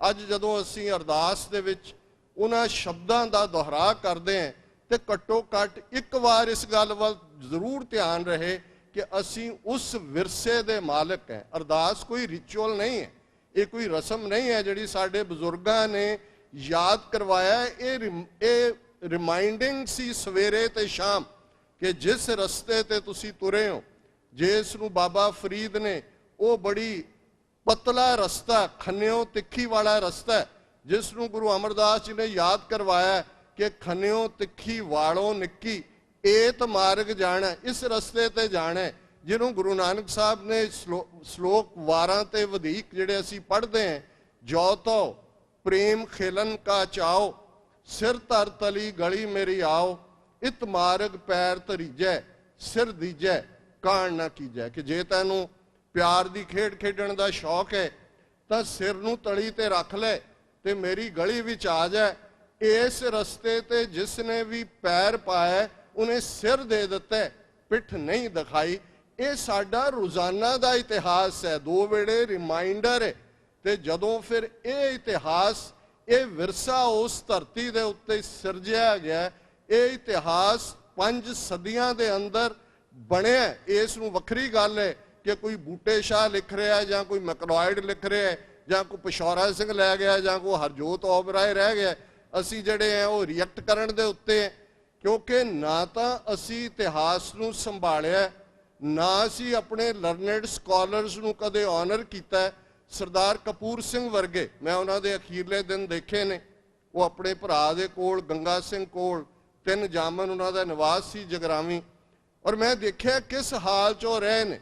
ਤੇ ਇਹ ਅੱਜ ਜਦੋਂ ਅਸੀਂ ਦੇਖਦੇ ਹਾਂ ਕਿ ਸਾਡਾ ਧਿਆਨ, ਜਦੋਂ ਇਤਿਹਾਸ ਦੀ ਗੱਲ ਹੁੰਦੀ ਹੈ, ਜੋ ਕੁਝ ਸਾਡਾ 2 ਘੱਲੂਘਾਰਿਆਂ 'ਚੋਂ 18ਵੀਂ ਸਦੀ ਦੇ 47 ਦੇ ਦੌਰ 'ਚੋਂ ਬਚਿਆ, ਉਹ ਜੂਨ 84 'ਚ ਲੁੱਟ ਕੇ ਲੈ ਗਏ ਨੇ, ਔਰ ਜੋ ਕੁਝ ਬਾਕੀ ਹੈ ਉਸ ਦੀ ਕੋਈ ਸਾਂਭ ਸੰਭਾਲ ਵੱਲ ਕੋਈ ਧਿਆਨ ਨਹੀਂ ਹੈ, ਤੇ ਅਸੀਂ ਰਿਐਕਟ ਕਰਨ ਦੇ ਉੱਤੇ ਹੀ ਹੈ। ਔਰ ਇਹ ਕਿਉਂਕਿ ਕੱਲ ਵੀ ਇਹ ਵਿਚਾਰ ਹੋ ਰਹੀ ਸੀ ਕਿ ਸਾਨੂੰ ਕਰਨਾ ਕੀ ਬਣਦਾ। ਜਦੋਂ ਤੱਕ ਅਸੀਂ ਪਹਿਲਾਂ ਇਸ ਗੱਲ ਨੂੰ ਮੰਨ ਕੇ ਨਹੀਂ ਤੁਰਾਂਗੇ ਕਿ ਸਾਡੀ ਸਮੱਸਿਆ ਕੀ ਹੈ, ਗੁਲਾਮੀ ਤੋਂ ਵੱਡਾ ਹੋਰ ਕੋਈ ਰੋਗ ਨਹੀਂ ਹੁੰਦਾ। ਔਰ ਇਹ ਗੱਲ ਵੀ ਇਹਨਾਂ ਦੇ ਹੀ ਸਵਾਮੀ ਗੋਸਵਾਮੀ ਤੁਲਸੀਦਾਸ ਨੇ ਰਾਮਚਰਿਤ ਮਾਨਸ, ਜਿਹਨੂੰ ਤੁਲਸੀ ਰਾਮਾਇਣ ਕਹਿੰਦੇ ਨੇ, ਉਹਦੇ 'ਚ ਉਹ ਵੀ ਕਹਿ ਗਿਆ, ਪਰਾਧੀਨ ਸੁਪਨੇ ਸੁਖ ਨਾਹੀ, ਕਿ ਜਿਹੜਾ ਪਰ ਅਧੀਨ ਹੁੰਦਾ, ਜਿਹਨੂੰ ਬਾਬਾ ਫਰੀਦ ਨੇ ਯਾਦ ਕਰਵਾਇਆ, ਬਾਰ ਪਰਾਇਆ ਬੈਸਨਾ ਸਾਈਂ ਮੁਝੇ ਨਾ ਦੇ, ਇਹ ਪਰ ਅਧੀਨ ਹੈ। ਜਦੋਂ ਤੁਹਾਡੀ ਕਿਸਮਤ ਦਾ ਫੈਸਲਾ ਕੋਈ ਹੋਰ ਕਰਦਾ, ਤੁਸੀਂ ਕਿਸੇ ਦੇ ਵਸ ਪੈ ਜਾਂਦੇ ਹੋ, ਤੁਹਾਡਾ ਆਪਣੇ ਆਪ ਤੇ ਕੰਟਰੋਲ ਨਹੀਂ ਹੁੰਦਾ। ਇਹੀ ਸ਼ਬਦ, ਇਹਨੂੰ ਸਬਜੂਗੇਸ਼ਨ ਕੋ, ਓਪਰੈਸ਼ਨ ਕੋ, ਗੁਲਾਮੀ ਕੋ, ਕੋਈ ਹੋਰ ਸ਼ਬਦ ਕੱਢ ਲਓ, ਇਹ ਬੜੀ ਸਿੰਪਲ ਜਿਹੀ ਗੱਲ ਹੈ। ਫਿਰ ਤੁਸੀਂ ਬਲਹੀਨ ਹੋ ਜਾਂਦੇ ਹੋ, ਤੁਹਾਡੇ ਬੰਧਨ ਪੈ ਜਾਂਦੇ ਨੇ। ਗੁਰੂ ਤੇਗ ਬਹਾਦਰ ਸਾਹਿਬ ਨੇ ਡਿਫਾਈਨ ਕੀਤਾ, ਔਰ ਇਸ ਦਾ ਫਿਰ ਸੋਲਿਊਸ਼ਨ ਵੀ ਬਲ ਹੋਆ, ਬੰਧਨ ਛੁੱਟੇ ਦੇ ਨਾਲ ਹੀ ਜੁੜਿਆ ਹੁੰਦਾ। ਜੇ ਇਸ ਗੱਲ ਨੂੰ ਐਕਨੋਲਜ ਨਹੀਂ ਕਰਾਂਗੇ, ਵਿਚਾਰ ਅੱਡ-ਅੱਡ ਹੋ ਸਕਦੇ ਨੇ। ਮੈਂ ਸਮਝਦਾ ਜਿਵੇਂ ਇੱਕ ਪ੍ਰੋਫੈਸਰ ਸਾਹਿਬ ਪਿਛਲੇ ਦਿਨਾਂ 'ਚ ਸੈਮੀਨਾਰ ਸੀ, ਉਹਦੇ 'ਚ ਉਹਨਾਂ ਨੇ ਕਿਹਾ ਵੀ ਏਕਤਾ, ਮੁਕੰਮਲ ਏਕਤਾ ਤੇ ਕਬਰਸਤਾਨ 'ਚ ਹੁੰਦੀ ਹੈ, ਕਿਉਂਕਿ ਕਬਰਾਂ ਤਾਂ ਉਹਦੇ ਮੁਰਦੇ ਤਾਂ ਲੜਦੇ ਹੀ ਨਹੀਂ ਹੈ ਉੱਠ ਕੇ। ਬਾਕੀ ਜਿਉਂਦੀਆਂ ਜਾਗਦੀਆਂ ਕੌਮਾਂ 'ਚ ਮਤਭੇਦ ਵੀ ਹੁੰਦੇ ਨੇ, ਡਿਫਰੈਂਸਿਸ ਵੀ ਹੁੰਦੇ ਨੇ, ਅਪਰੋਚ ਵੀ ਡਿਫਰੈਂਟ ਹੁੰਦੀ ਹੈ।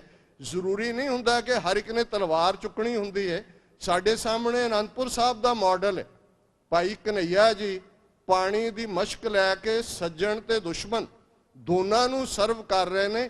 ਉਹ ਵੀ ਗੁਰੂ ਕਲਗੀਧਰ ਨੂੰ ਪਿਆਰੇ ਨੇ। ਉਹਨਾਂ ਨੂੰ ਮਲਮ ਦੀ ਡੱਬੀ ਦੇ ਕੇ ਗੁਰੂ ਕਲਗੀਧਰ ਕਹਿੰਦੇ ਨੇ ਕਿ ਭਾਈ ਸਾਹਿਬ, ਜਿੱਥੇ ਤੁਸੀਂ ਪਾਣੀ ਪਿਆਉਂਦੇ ਹੋ ਉੱਥੇ ਜ਼ਖਮਾਂ ਤੇ ਮਲਮ ਵੀ ਲਾਇਆ ਕਰੋ।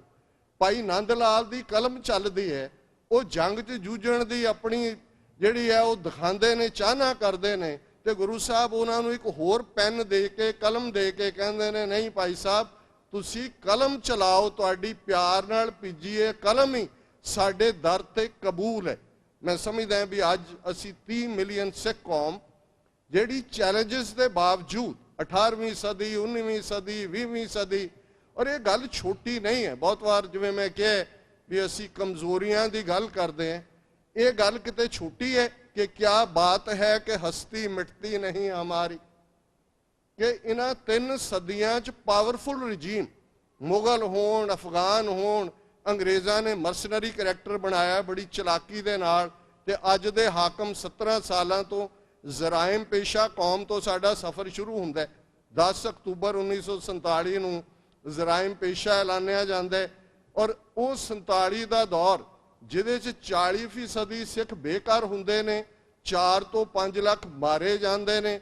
ਕੋਈ ਪਰਿਵਾਰ ਦਾ ਐਸਾ ਨਹੀਂ ਹੈ ਲਹਿੰਦੇ ਪੰਜਾਬ 'ਚੋਂ ਆਇਆ ਜਿਹਦਾ ਨੁਕਸਾਨ ਪਰਿਵਾਰਕ ਜਾਂ ਮਾਲੀ ਤੌਰ ਤੇ ਨਾ ਹੋਇਆ ਹੋਵੇ। ਤੇ 10 ਅਕਤੂਬਰ 1947 ਨੂੰ ਪਹਿਲਾ ਸਰਕੂਲਰ ਹੋਮ ਮਿਨਿਸਟਰੀ ਵੱਲੋਂ ਜਿਸ ਦੇ ਵਿੱਚ ਹੈ ਕਿ Sikhs are a criminal tribe and a menace to the law abiding Hindus, ਕਿ ਇਹ ਕ੍ਰਿਮੀਨਲ ਜਰਾਇਮ ਪੇਸ਼ਾ ਕਬੀਲਾ ਹੈ। ਅਸੀਂ ਤਾਂ ਸਟਰਗਲ ਕਰ ਰਹੇ ਹਾਂ ਕਿ ਭਾਈ ਸਾਡੀ ਹੋਂਦ ਆਰਟੀਕਲ 25(20) ਸਿੱਖਾਂ ਬੌਧੀਆਂ ਜੈਨੀਆਂ ਨੂੰ ਹਿੰਦੂ ਬਣਾਉਂਦਾ ਹੈ। ਤੁਸੀਂ ਕੱਲਾ ਮੈਰਿਜ ਐਕਟ ਨਹੀਂ ਬਣਾਇਆ ਹੋਇਆ, ਹਿੰਦੂ ਸਕਸੈਸ਼ਨ ਐਕਟ ਹੈ, ਹਿੰਦੂ ਐਡੋਪਸ਼ਨ ਐਕਟ ਹੈ, ਮਾਈਨੋਰਿਟੀ ਐਂਡ ਗਾਰਡੀਅਨਸ਼ਿਪ ਐਕਟ ਹੈ, ਜਿਹੜੇ 1955-56 ਚ ਕਨਸਟੀਟਿਊਸ਼ਨ ਤੋਂ ਬਾਅਦ ਤੁਹਾਨੂੰ ਉਹਨਾਂ ਨੇ ਐਸਾ ਜਕੜਿਆ ਜਿਹੜਾ ਕੰਮ 18ਵੀਂ ਸਦੀ ਚ ਸਾਰੀਆਂ ਹਕੂਮਤਾਂ, ਉਹ ਲਾਹੌਰ ਹੋਏ, ਉਹ ਦਿੱਲੀ ਹੋਏ, ਚਰਖੜੀਆਂ ਦੇ ਉੱਤੇ ਚੜ੍ਹਨਾ, ਸਿਰਾਂ ਦੇ ਮੁੱਲ ਪੈਣਾ, ਜਿਹੜਾ ਕੰਮ ਸਾਰੀ ਸਦੀ ਚੋਂ ਨਹੀਂ ਕਰ ਸਕੇ ਇਹਨਾਂ ਨੇ with the stroke of the pen ਕਰ ਦਿੱਤਾ। ਇਹ ਪੋਲੀਟੀਕਲ ਪਾਵਰ ਦਾ ਕਮਾਲ ਹੁੰਦੇ। ਔਰ ਸ਼ਹੀਦ ਭਗਤ ਸਿੰਘ ਜਿਨ੍ਹਾਂ ਦਾ ਅਸੀਂ ਜ਼ਿਕਰ ਕਰ ਰਹੇ, ਇਹ ਜਦੋਂ ਅਸੀਂ ਕੁਰਬਾਨੀ ਦੀ ਗੱਲ ਕਰਦੇ ਹਾਂ, ਇਸ ਗੱਲ ਵੱਲ ਥੋੜਾ ਜਿਹਾ ਧਿਆਨ ਰਹੇ। ਭਾਈ ਸਾਹਿਬ ਨੇ ਵੀ ਰੈਫਰ ਕੀਤਾ ਇਸ ਕਿ 1849 ਚ 1849 ਚ 1.5 ਲੱਖ ਮੁਰੱਬਾ ਮੀਲ ਦੇ ਰਕਬੇ ਦਾ ਪੰਜਾਬ ਸਰਕਾਰੇ ਖਾਲਸਾ ਜੀਓ, ਇਹ ਸਾਡੇ ਰਾਜ ਦਾ ਨਾਂ ਸੀ। ਮਹਾਰਾਜਾ ਰਣਜੀਤ ਸਿੰਘ ਤਖਤ ਤੇ ਨਹੀਂ ਬੈਠਾ, ਉਹਨੇ ਕੋਈ ਜਿਹੜਾ ਉਹ ਉੱਤੇ ਆਪਣਾ ਮੁਕਟ ਨਹੀਂ ਪਹਿਨਿਆ, ਕਿਉਂਕਿ ਉਹ ਸਰਕਾਰੇ ਖਾਲਸਾ ਜੀਓ ਸੀ। 1.5 ਲੱਖ ਮੁਰੱਬਾ ਮੀਲ ਦਰਾਏ ਖੈਬਰ ਤੋਂ ਤਿੱਬਤ ਤੱਕ ਤੇ ਇਧਰੋਂ ਸ਼ਿਕਾਰਪੁਰ ਸਿੰਧ ਤੋਂ ਲੈ ਕੇ ਸਤਲੁਜ ਤੱਕ।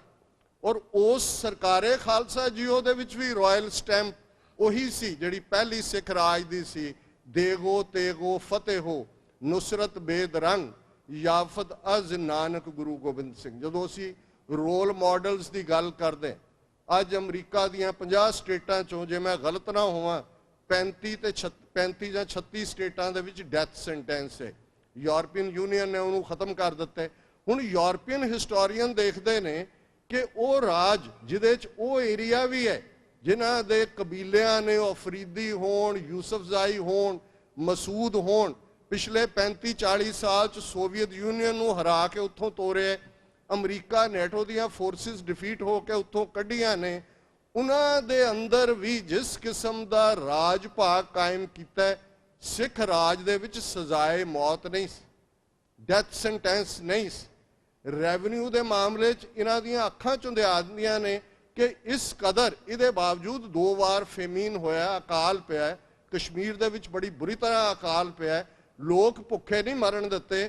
ਜਿਹੜੀ ਇਕੱਠਾ ਕੀਤਾ ਹੋਇਆ ਰੈਵਨਿਊ ਦਰਵਾਜ਼ੇ ਖੋਲ ਦਿੱਤੇ ਰਣਜੀਤ ਸਿੰਘ ਨੇ ਕਿ ਭਾਈ ਆਓ ਲੈ ਜਾਓ ਜਿਹਨੂੰ ਅਨਾਜ ਜਿੰਨਾ ਲੋੜੀਂਦਾ, ਆਪ ਸਿਰ ਤੇ ਪੰਡ ਚੁੱਕ ਕੇ ਲੋੜਵੰਦ ਦੇ ਘਰ ਛੱਡਣ ਜਾਂਦੇ। ਹੋਰ ਸਾਡੇ ਕੋਲ ਕਿਹੜੇ ਰੋਲ ਮਾਡਲ ਚਾਹੀਦੇ ਨੇ? ਸਾਡਾ ਇੱਕ ਵੱਡਾ ਤਬਕਾ ਕਹੇਗਾ ਸਿੱਖ ਜੀ ਇਹ ਤਾਂ ਗੁਰਦੁਆਰੇ ਨਹੀਂ ਇਹਨਾਂ ਤੋਂ ਸਾਂਭੇ ਜਾਂਦੇ ਜੀ, ਇਹ ਰਾਜ ਲੈ ਸਕਦੇ ਨੇ, ਕਰ ਨਹੀਂ ਸਕਦੇ ਜੀ। ਇਹ ਅਸੀਂ ਉਹ ਸਟੇਟਮੈਂਟਸ ਜਿਹੜੀਆਂ ਸਾਡੇ ਐਨੀਮੀ ਨੇ, ਦੁਸ਼ਮਣ ਨੇ ਦਿੱਤੀਆਂ, ਅਸੀਂ ਉਹਨਾਂ ਨੂੰ ਵੀ ਮੰਤਰ ਬਣਾ ਲਿਆ, ਆਪ ਹੀ ਅਸੀਂ ਉਹਨੂੰ ਦੁਹਰਾਉਣਾ ਸ਼ੁਰੂ ਕਰ ਦਿੱਤਾ। ਠੀਕ ਹੈ, ਸੁਧਾਰਾਂ ਦੀ ਲੋੜ ਹੈ। ਅਸੀਂ ਸਰਬੱਤ ਖਾਲਸਾ ਵਰਗੀ ਇੱਕੋ ਪਰੰਪਰਾ ਜਿਹਦੇ 'ਚ ਕਿ ਕੰਸੈਂਸਸ ਦੇ ਨਾਲ ਫੈਸਲੇ ਹੁੰਦੇ ਸਨ, ਇਹ ਇੱਕ ਗਲਤੀ ਹੋਈ ਕਿ ਅਕਾਲ ਤਖਤ ਤੋਂ ਪਾਵਰ ਪੈਲੇਸ 'ਚ ਗਈ, ਪੈਲੇਸ ਇੰਟਰੀਗ ਹੋਈ ਤੇ 1849 ਤੱਕ ਪਹੁੰਚਦਿਆਂ ਜੋ ਵਾਪਰਿਆ, ਸ਼ਾਹ ਮੁਹੰਮਦ ਨੇ ਇੱਕ ਲਾਈਨ ਦੇ ਵਿੱਚ ਇਹ ਗੱਲ ਕਹਿ ਦਿੱਤੀ ਸੀ, ਸ਼ਾਹ ਮੁਹੰਮਦਾ ਇੱਕ ਸਰਕਾਰ ਬਾਝੋਂ ਫੌਜਾਂ ਜਿੱਤ ਕੇ ਅੰਤ ਨੂੰ ਹਾਰੀਆਂ ਨੇ। ਹੁਣ ਪੋਸਟ 1849 ਇੱਕ ਕਨਫਿਊਜ਼ਨ ਦਾ ਪੀਰੀਅਡ ਹੈ। ਸਿੱਖਾਂ ਦਾ ਪ੍ਰਾਈਡ ਇਹ ਹਰਟ ਹੋਇਆ ਕਿ ਅੱਛਾ ਸਾਨੂੰ ਇਹਨਾਂ ਨੇ ਹਰਾ ਦਿੱਤਾ, ਸਾਡਾ ਰਾਜ ਖੋਹ ਲਿਆ। ਤੇ ਉਸ ਵੈਕਿਊਮ ਦੇ ਵਿੱਚ ਅੱਜ ਵੀ ਜੇ ਪੰਜਾਬ ਦੇ ਵੈਕਿਊਮ 'ਚ ਕੋਈ ਸੌਦਾ ਸਾਧ ਵਾੜ ਦਿੱਤਾ ਏਜੰਸੀਆਂ ਨੇ, ਕੋਈ ਆਸ਼ੂਤੋਸ਼ ਆ ਗਿਆ, ਕੋਈ ਹੋਰ ਆ ਗਿਆ, ਇਹ ਉਸ ਵੈਕਿਊਮ ਦੇ ਵਿੱਚ ਹਕੂਮਤਾਂ, ਏਜੰਸੀਆਂ ਤੇ ਕਈ ਵਾਰ ਲੋੜ ਆਪਣੇ ਆਪ ਦੇ ਵਿੱਚ ਹੀ ਇਹ ਹੁੰਦਾ। ਇਹੀ ਹਾਲ ਉਸ ਪੀਰੀਅਡ 'ਚ ਹੋਇਆ। ਇਧਰੋਂ ਈਸਾਈ ਮਿਸ਼ਨਰੀ ਆਏ, ਦਰਬਾਰ ਸਾਹਿਬ ਦੇ ਬਾਹਰ ਬੁੰਗਾ ਉਹਨਾਂ ਨੇ ਕਾਇਮ ਕੀਤਾ। ਕਦੇ ਘੰਟਾ ਘਰ ਦਾ ਸਟਰਕਚਰ ਦੇਖੋ, ਤੁਹਾਨੂੰ ਪਤਾ ਲੱਗ ਜਾਏਗਾ ਕਿ ਕ੍ਰਿਸਚੀਅਨ ਆਰਕੀਟੈਕਟ ਕਿਉਂ ਹੈ। ਉਹ ਤਾਂ ਦਰਬਾਰ ਸਾਹਿਬ ਜਿਹੜਾ ਉਹਨਾਂ ਨੇ ਵੇਚਣ ਤੱਕ ਲਾਣ ਦੀ ਗੱਲ ਹੋ ਗਈ ਸੀ, ਇੱਕ ਵੱਖਰਾ ਚੈਪਟਰ ਹੈ। ਇਧਰੋਂ ਜਿਹੜੇ ਨੇ ਈਸਾਈ ਆਏ, ਉਧਰੋਂ ਸਨਾਤਨ ਧਰਮੀ ਆ ਕੇ ਦਰਬਾਰ ਸਾਹਿਬ ਦੀਆਂ ਪਰਿਕਰਮਾ 'ਚ ਮੂਰਤੀਆਂ ਰੱਖ ਦਿੱਤੀਆਂ। ਸਤਨਾਰਾਇਣ ਦੀ ਕਥਾ ਸ਼ੁਰੂ ਹੋ ਗਈ, ਦੂਜੀ ਹੋ ਗਈ। ਉਧਰੋਂ ਗੁਜਰਾਤ 'ਚ ਜੰਮਿਆ ਦਿਆਨੰਦ, ਜਿਹਨੂੰ ਕੋਈ ਕਲਾਇੰਟ ਨਹੀਂ ਮਿਲਿਆ ਗੁਜਰਾਤ ਦੇ ਵਿੱਚ। ਅੱਜ ਵੀ ਦੇਖ ਲਓ ਕਿੰਨੇ ਆਰੀਆ ਸਮਾਜੀ ਗੁਜਰਾਤ 'ਚ ਨੇ। ਉਹ ਆ ਕੇ ਪੰਜਾਬ ਦੇ ਲਹਿੰਦੇ ਪੰਜਾਬ 'ਚ ਉਹਦੀਆਂ ਜੜ੍ਹਾਂ ਲੱਗੀਆਂ। ਆਰੀਆ ਸਮਾਜ ਕੁਝ ਗੱਲਾਂ ਚੰਗੀਆਂ ਸਨ, ਮੂਰਤੀ ਪੂਜਾ 'ਚ ਯਕੀਨ ਨਹੀਂ ਸੀ ਰੱਖਦੇ, ਵਿਮਨ ਐਮਪਾਵਰਮੈਂਟ ਦੀ ਗੱਲ ਕਰਦੇ ਸੀ, ਵਿਮਨ ਐਜੂਕੇਸ਼ਨ ਦੀ ਗੱਲ ਕਰਦੇ ਸੀ। ਤੇ ਜਿਹੜੇ ਗਵਾਚੇ ਹੋਏ ਸਿੱਖ ਸੀ ਉਹਨਾਂ ਨੂੰ ਲੱਗਾ ਕਿ ਵੀ, ਔਰ ਵਿੱਚੋਂ ਵਿੱਚ ਅੰਗਰੇਜ਼ਾਂ ਦੇ ਵੀ ਖਿਲਾਫ ਸੀ, ਉਹਨਾਂ ਨੂੰ ਲੱਗਾ ਵੀ ਸ਼ਾਇਦ ਇਹ ਸਾਡੀ ਹੋਪ ਹੈ। ਉਦੋਂ ਈਵਨ ਭਾਈ ਦਿੱਤ ਸਿੰਘ ਵਰਗੀ ਸ਼ਖਸੀਅਤ, ਜਿਨ੍ਹਾਂ ਨੇ ਬਾਅਦ ਦੇ ਵਿੱਚ ਪ੍ਰੋਫੈਸਰ ਗੁਰਮੁਖ ਸਿੰਘ, ਭਾਈ ਦਿੱਤ ਸਿੰਘ, ਉਹਨਾਂ ਨੇ ਸਿੰਘ ਸਭਾ ਮੂਵਮੈਂਟ ਚਲਾ ਕੇ ਸਿੱਖੀ ਨੂੰ ਸਾਂਭਿਆ। ਭਾਈ ਦਿੱਤ ਸਿੰਘ ਆਰੀਆ ਸਮਾਜੀ ਹੋ ਜਾਂਦੇ ਨੇ। ਉਸ ਦੌਰ ਦੇ ਵਿੱਚ ਉਹਨਾਂ ਦਾ ਦਾਦਾ ਭਗਤ ਸਿੰਘ ਦਾ, ਅਰਜਨ ਸਿੰਘ, ਜਾਂ ਬਾਅਦ ਦੇ ਵਿੱਚ ਥੋੜਾ ਬਹੁਤ ਪ੍ਰਭਾਵ ਟੱਬਰਾਂ 'ਚ ਰਿਹਾ ਹੋਏਗਾ, ਬਟ ਬੇਸਿਕਲੀ ਇਹ ਸਿੱਖ ਵਿਰਸਾ ਸੀ, ਸਿੱਖ ਵਿਰਸਾ ਹੈ। ਸਰ ਮਨੋਹਰ ਸਿੰਘ ਮਾਰਕੋਸ ਬਹੁਤ ਵੱਡੇ ਸਕਾਲਰ ਹੋਏ ਨੇ, ਲਗਭਗ 50 ਸਾਲ ਉਹਨਾਂ ਨੇ ਗੁਰੂ ਗ੍ਰੰਥ ਸਾਹਿਬ ਜੀ ਦੀਆਂ ਬੀੜਾਂ ਤੇ ਕੰਮ ਕੀਤਾ। ਨਿਊਯਾਰਕ 'ਚ ਰਹਿੰਦੇ ਸਨ, ਅਕਸਰ ਵਾਸ਼ਿੰਗਟਨ ਤੋਂ ਨਿਊਯਾਰਕ ਆਉਂਦਿਆਂ ਉਹਨਾਂ ਨਾਲ ਮੈਨੂੰ ਮਿਲਣ ਦਾ ਮੌਕਾ ਮਿਲਦਾ ਸੀ। ਉਹਨਾਂ ਦੇ ਕੋਲ ਕੁਝ ਓਰੀਜਨਲ, ਕਿਉਂਕਿ ਉਹ ਬੜੇ ਖੋਜੀ ਸੀ, ਉਹਨਾਂ ਨੇ ਉਹ ਚਿੱਠੀਆਂ ਜਿਹੜੀਆਂ ਭਗਤ ਸਿੰਘ ਨੇ ਜੇਲ੍ਹ 'ਚੋਂ ਆਪਣੀ ਮਾਂ ਦੇ ਨਾਂ ਲਿਖੀਆਂ, ਇੱਕੋ ਓਂਕਾਰ ਉੱਤੇ ਲਿਖਿਆ ਹੋਇਆ, ਉਹਦੇ ਨਾਲ ਸ਼ੁਰੂਆਤ ਹੁੰਦੀ ਹੈ ਤੇ ਸਤਿ ਸ੍ਰੀ ਅਕਾਲ ਦੇ ਨਾਲ ਉਹ ਚਿੱਠੀ ਖਤਮ ਹੁੰਦੀ ਹੈ। ਔਰ ਭਾਈ ਸਾਹਿਬ ਭਾਈ ਰਣਧੀਰ ਸਿੰਘ ਜੀ, ਮੈਂ ਸਮਝਦਾ ਵੀ ਜਦੋਂ ਅਸੀਂ ਸੱਤਵਾਦੀ ਸ਼ਖਸੀਅਤਾਂ ਦੀ ਗੱਲ ਕਰਦੇ, ਔਰ ਜੇ ਉਸ ਧਰਤੀ ਤੇ ਉਸ ਕਿਸਮ ਦਾ ਜਿਨ੍ਹਾਂ ਨੇ ਜੇ ਜੂਝੇ ਨੇ ਤੇ ਸਾਰੀ ਗਦਰ ਮੂਵਮੈਂਟ, ਇਹ ਵੱਖਰੀ ਗੱਲ ਹੈ ਕਿ ਅੱਜ ਉਹ ਦੇਸ਼ ਭਗਤ ਯਾਦਗਾਰ ਹਾਲ ਜਲੰਧਰ ਵਾਲਾ ਵੀ ਖੱਬੇ ਪੱਖੀਆਂ ਦੇ ਕਾਬੂ 'ਚ ਹੈ, ਦੂਜਿਆਂ 'ਚ ਹੈ। ਭਾਈ ਸਾਹਿਬ ਦੀ ਸ਼ਖਸੀਅਤ ਜਾਂ ਉਹਨਾਂ ਦੀ ਸੈਕਰੀਫਾਈਸ ਨੂੰ ਬਹੁਤ ਘਟਾ ਕੇ ਦੱਸਿਆ ਜਾਂਦਾ। ਉਹ ਇਨਸਪੀਰੇਸ਼ਨ ਨੇ ਕਰਤਾਰ ਸਿੰਘ ਸਰਾਭਾ ਦੀ। ਮਾਲਵਾ ਖਾਲਸਾ ਸਕੂਲ ਲੁਧਿਆਣਾ ਜਿੱਥੋਂ ਦਾ ਇਹ ਵਿਦਿਆਰਥੀ ਹੈ, ਔਰ ਉਹੀ ਸਰਾਭੇ ਦੀ ਮੇਨ ਇਨਸਪੀਰੇਸ਼ਨ ਵੀ ਨੇ। ਉਹ ਖੁਦ ਵੀ ਹਿੱਸਾ ਨੇ ਜਥੇ ਸਮੇਤ। ਉਹ ਲੁਧਿਆਣੇ ਤੋਂ ਫਿਰੋਜ਼ਪੁਰ ਛਾਉਣੀ, ਜਿਹਦੇ ਤੇ ਉਹਨਾਂ ਨੇ ਕੰਟਰੋਲ ਕਰਨਾ, ਸਾਰੇ ਵਾਕਿਫ ਨੇ। ਕਿਰਪਾਲ ਸਿੰਘ ਨਾਂ ਦਾ ਬੰਦਾ ਹੈ, ਕਿਵੇਂ ਵਿੱਚ ਇੱਕ ਇੰਟੈਲੀਜੈਂਸ ਦਾ ਇੱਥੋਂ ਹੀ ਵੜ ਜਾਂਦਾ ਹੈ, ਸਟਾਕਟਨ ਤੋਂ ਜਾਣ ਲੱਗਿਆ ਹੀ ਉਹ ਸਾਰੀ ਗੱਲ ਫੇਲ ਹੋ ਜਾਂਦੀ ਹੈ। ਜੇਲ੍ਹ ਚਿੱਠੀਆਂ ਲਗਭਗ 14 ਸਾਲ ਲਾਹੌਰ ਕੰਸਪੀਰੇਸੀ ਕੇਸ ਚੱਲਦੇ, ਉਹ ਵੱਖ-ਵੱਖ ਥਾਵਾਂ ਤੇ ਹਜ਼ਾਰੀ ਬਾਗ ਹੋਏ, ਦੂਸਰੀਆਂ ਜੇਲ੍ਹਾਂ ਦੇ ਵਿੱਚ ਭਾਰੀ ਕਸ਼ਟਾਂ ਦੇ ਬਾਵਜੂਦ ਸਿੱਖੀ ਸਦਕ ਕਾਇਮ ਰੱਖਦੇ ਨੇ। ਉਹਨਾਂ ਨੇ ਆਪਣੀ ਜੇਲ੍ਹ ਚਿੱਠੀਆਂ 'ਚ ਜਿਹੜਾ ਲਾਸਟ ਵਾਕਿਆ, ਕਿਉਂਕਿ ਉਹਨਾਂ ਦੀ ਰਿਹਾਈ ਤੋਂ ਪਹਿਲਾਂ ਉਹ ਲਾਹੌਰ ਸੈਂਟਰਲ ਜੇਲ੍ਹ 'ਚ ਆ ਜਾਂਦੇ ਨੇ।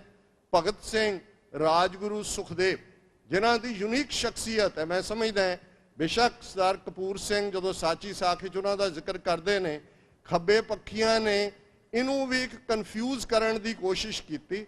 ਉਹਨਾਂ ਨੇ ਭਗਤ ਸਿੰਘ ਦੀ ਬਹਾਦਰੀ ਨੂੰ ਵੀ ਸਰਾਹਿਆ, ਲੇਕਿਨ ਇੱਕ ਧਾਰਮਿਕ ਸਕਾਲਰ ਹੋਣ ਦੇ ਨਾਤੇ ਉਹ ਬੜਾ ਕਲੀਅਰਲੀ ਡਿਫਾਈਨ ਕਰਨਾ ਚਾਹੁੰਦੇ ਸਨ ਕਿ ਇਸ ਸ਼ਹੀਦ ਦਾ ਮਤਲਬ ਹੁੰਦਾ ਗਵਾਹੀ ਦੇਣਾ, ਸ਼ਹਾਦਤ। ਤੇ ਇਹ ਸਿਰਫ ਤੇ ਸਿਰਫ ਉਸ ਕੌਂਟੈਕਸਟ 'ਚ ਹੈ ਕਿ ਜਿਹੜੀ ਰੂਹ ਕੁਰਬਾਨ ਹੁੰਦੀ ਹੈ, ਚਲੇ ਜਾਂਦੀ ਹੈ, ਉਹ ਰੱਬ ਦੀ ਅਦਾਲਤ ਦੇ ਵਿੱਚ ਰੱਬ ਦੀ ਹੋਂਦ ਦੇ ਨਾਲ ਰਲ ਕੇ ਇਸ ਗੱਲ ਦੀ ਗਵਾਹੀ ਹੁੰਦੀ ਹੈ ਕਿ ਧਰਤੀ ਦੇ ਜਿਸ ਖਿੱਤੇ ਤੋਂ ਇਹ ਰੂਹ ਆਈ ਹੈ, ਉਹ ਨਿਜ਼ਾਮ ਇੰਨਾ ਭ੍ਰਿਸ਼ਟ ਚੁੱਕਾ ਕਿ ਉਸ ਨੂੰ ਬਦਲਣ ਦੇ ਲਈ ਇਹ ਗਵਾਹੀ ਹੈ ਨਿਰੰਕਾਰ ਦੇ ਦਰਬਾਰ। ਇਸਲਾਮ 'ਚੋਂ ਕਨਸੈਪਟ ਆਇਆ। ਔਰ ਇਹ ਜਦੋਂ ਅਸੀਂ ਈਵਨ ਇਸ ਗੱਲ ਦਾ ਦੇਖਦੇ ਹਾਂ, ਬਾਬਾ ਬੋਤਾ ਸਿੰਘ, ਬਾਬਾ ਗਰਜਾ ਸਿੰਘ ਦੀ ਗੱਲ ਕਰਦੇ ਹਾਂ, ਜਾਂ ਜਿਹੜੇ ਸਿੰਘ ਸ਼ਹੀਦ ਬਾਬਾ ਗੁਰਬਖਸ਼ ਸਿੰਘ ਔਰ ਉਹਨਾਂ ਦੇ 3 ਸਾਥੀ ਸਿੰਘ ਜਦੋਂ ਅਕਾਲ ਤਖਤ ਨੂੰ ਡਿਫੈਂਡ ਕਰਨ ਲਈ ਅਬਦਾਲੀ ਦੀਆਂ ਫੌਜਾਂ ਨਾਲ ਜੂਝਦੇ ਨੇ, ਤੇ ਉਹਦੇ 'ਚ ਇੱਕ ਲਾਈਨ ਆਉਂਦੀ ਹੈ ਕਿ ਉਹ ਮਤਾ ਕਰਦੇ ਨੇ ਕਿ ਵੀ ਅਸੀਂ ਸ਼ਹੀਦੀ ਪਾਈਏ, ਤੁਰਕਨ ਸਿਰ ਦੇ ਝੂਠਾ ਕਰਾਏ, ਫਿਰ ਖਾਲਸੇ ਦੀ ਚਰਚਾ ਹੋਏ, ਪਾਤਸ਼ਾਹੀ ਦਾਵਾ ਚਾਹੇ ਜੋਏ। ਕਿ ਅਸੀਂ ਜਦੋਂ ਸਿਰ ਦਿਆਂਗੇ ਅਕਾਲ ਪੁਰਖ ਦੀ ਉਸ ਹਜ਼ੂਰੀ ਦੇ ਵਿੱਚ, ਇਹ ਝੂਠੇ ਸਾਬਤ ਹੋਣਗੇ, ਅਸੀਂ ਸੱਚ ਦੇ ਗਵਾਹ ਹੋਵਾਂਗੇ, ਤੇ ਫਿਰ ਖਾਲਸੇ ਦੇ ਰਾਜ ਦੀ ਚਰਚਾ ਹੋਏਗੀ, ਜਿਹੜਾ ਖਾਲਸਾ ਪਾਤਸ਼ਾਹੀ ਦਾਵਾ ਰੱਖਦਾ। ਸੋਵਰਨਿਟੀ, ਪਾਤਸ਼ਾਹ ਦਾ ਮਤਲਬ ਕਿਸੇ ਦਾ ਹੱਕ ਖੋਣਾ ਨਹੀਂ ਹੈ। ਔਰ ਇਸ ਪਾਤਸ਼ਾਹ ਨੂੰ ਡਿਫਾਈਨ ਕੀਤਾ ਪੰਜਾਬ ਦੌਲਤ ਯਾਹੀ ਤੇ ਸਿੱਖ ਖਾਹੇ, दखणी पश्चिमी किम लै जाए।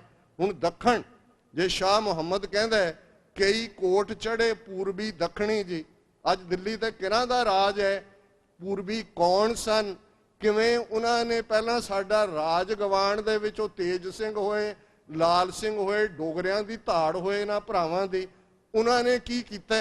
और इस सब दे बावजूद सिखां ने जदों साडे हत्थ पोलीटिकल पावर रही, रणजीत सिंह दे वेले भी और आज़ादी दी स्ट्रगल वेले भी, ये नहीं है कि इन्हां दे रोल दा पता नहीं सी। वो तां जदों जून 84 दा घल्लूकारा वापरदा ते उस डेरा बाबा नानक दे परले पार बैठा एक पंजाबी शायर अफजल एहसन रंधावा, उस नज़म नूं जिहड़ी कि अज क्लासिक है इस दौर दी, जदों वो ये कहंदे ने कि हाँ वैरियां कढ विखालिया 5 सदियां दा वैर, तो फिर कोई भुलेखा नहीं रहिंदा है कि 5 सदियां दा वैर तां शुरू उदों ही हो जाता है गुरु नानक साहब की विचारधारा दे नाल टकरा आइडियाज़ दा हुंदा है। और जिहड़ी सिक्खी दी विचारधारा है इस गल दा ध्यान रहे, और मैं एम्फेसाइज करके कहना चाहुंदा असीं हिंदू धर्म दे खिलाफ नहीं है, साडी लड़ाई हिंदू धर्म दे खिलाफ नहीं, ना ही 18वीं सदी च साडी लड़ाई इस्लाम दे खिलाफ। असीं स्टेट दे खिलाफ जिहड़ी धर्म नूं ढाल बना के आम लोकां दे हक सिੱਖੀ वैल्यूज़ नूं कमज़ोर करन दे आर विच सी। और अज भी जिन्हां दे हत्थ च पोलीटिकल पावर है वो किवें हिंदूत्ववाद दी विचारधारा 200 मिलियन मुसलमानां ते 150 मिलियन दलितां ते 30 मिलियन ईसाइयां ते किन्ने 100 मिलियन दे लगभग ट्राइबल्स दे उत्ते और 30 मिलियन सिखां दे उत्ते थोपना चाहुंदे ने। असीं इस लड़ाई नूं कोई धर्म दे खिलाफ किसी उन्हां दा अपना हक है, वो जमुना पार जाके अपने जो मर्जी मनन। असीं ये समझदे हैं कि उस धरती दे उत्ते और जिस गल दे लई असीं शहीदां नूं याद करदे हैं, शहीद दा कानसैप्ट ये भी नहीं है कि असीं मरदे आए हैं, मर रहे हैं, मरदे रहांगे, ये कोई कानसैप्ट नहीं है।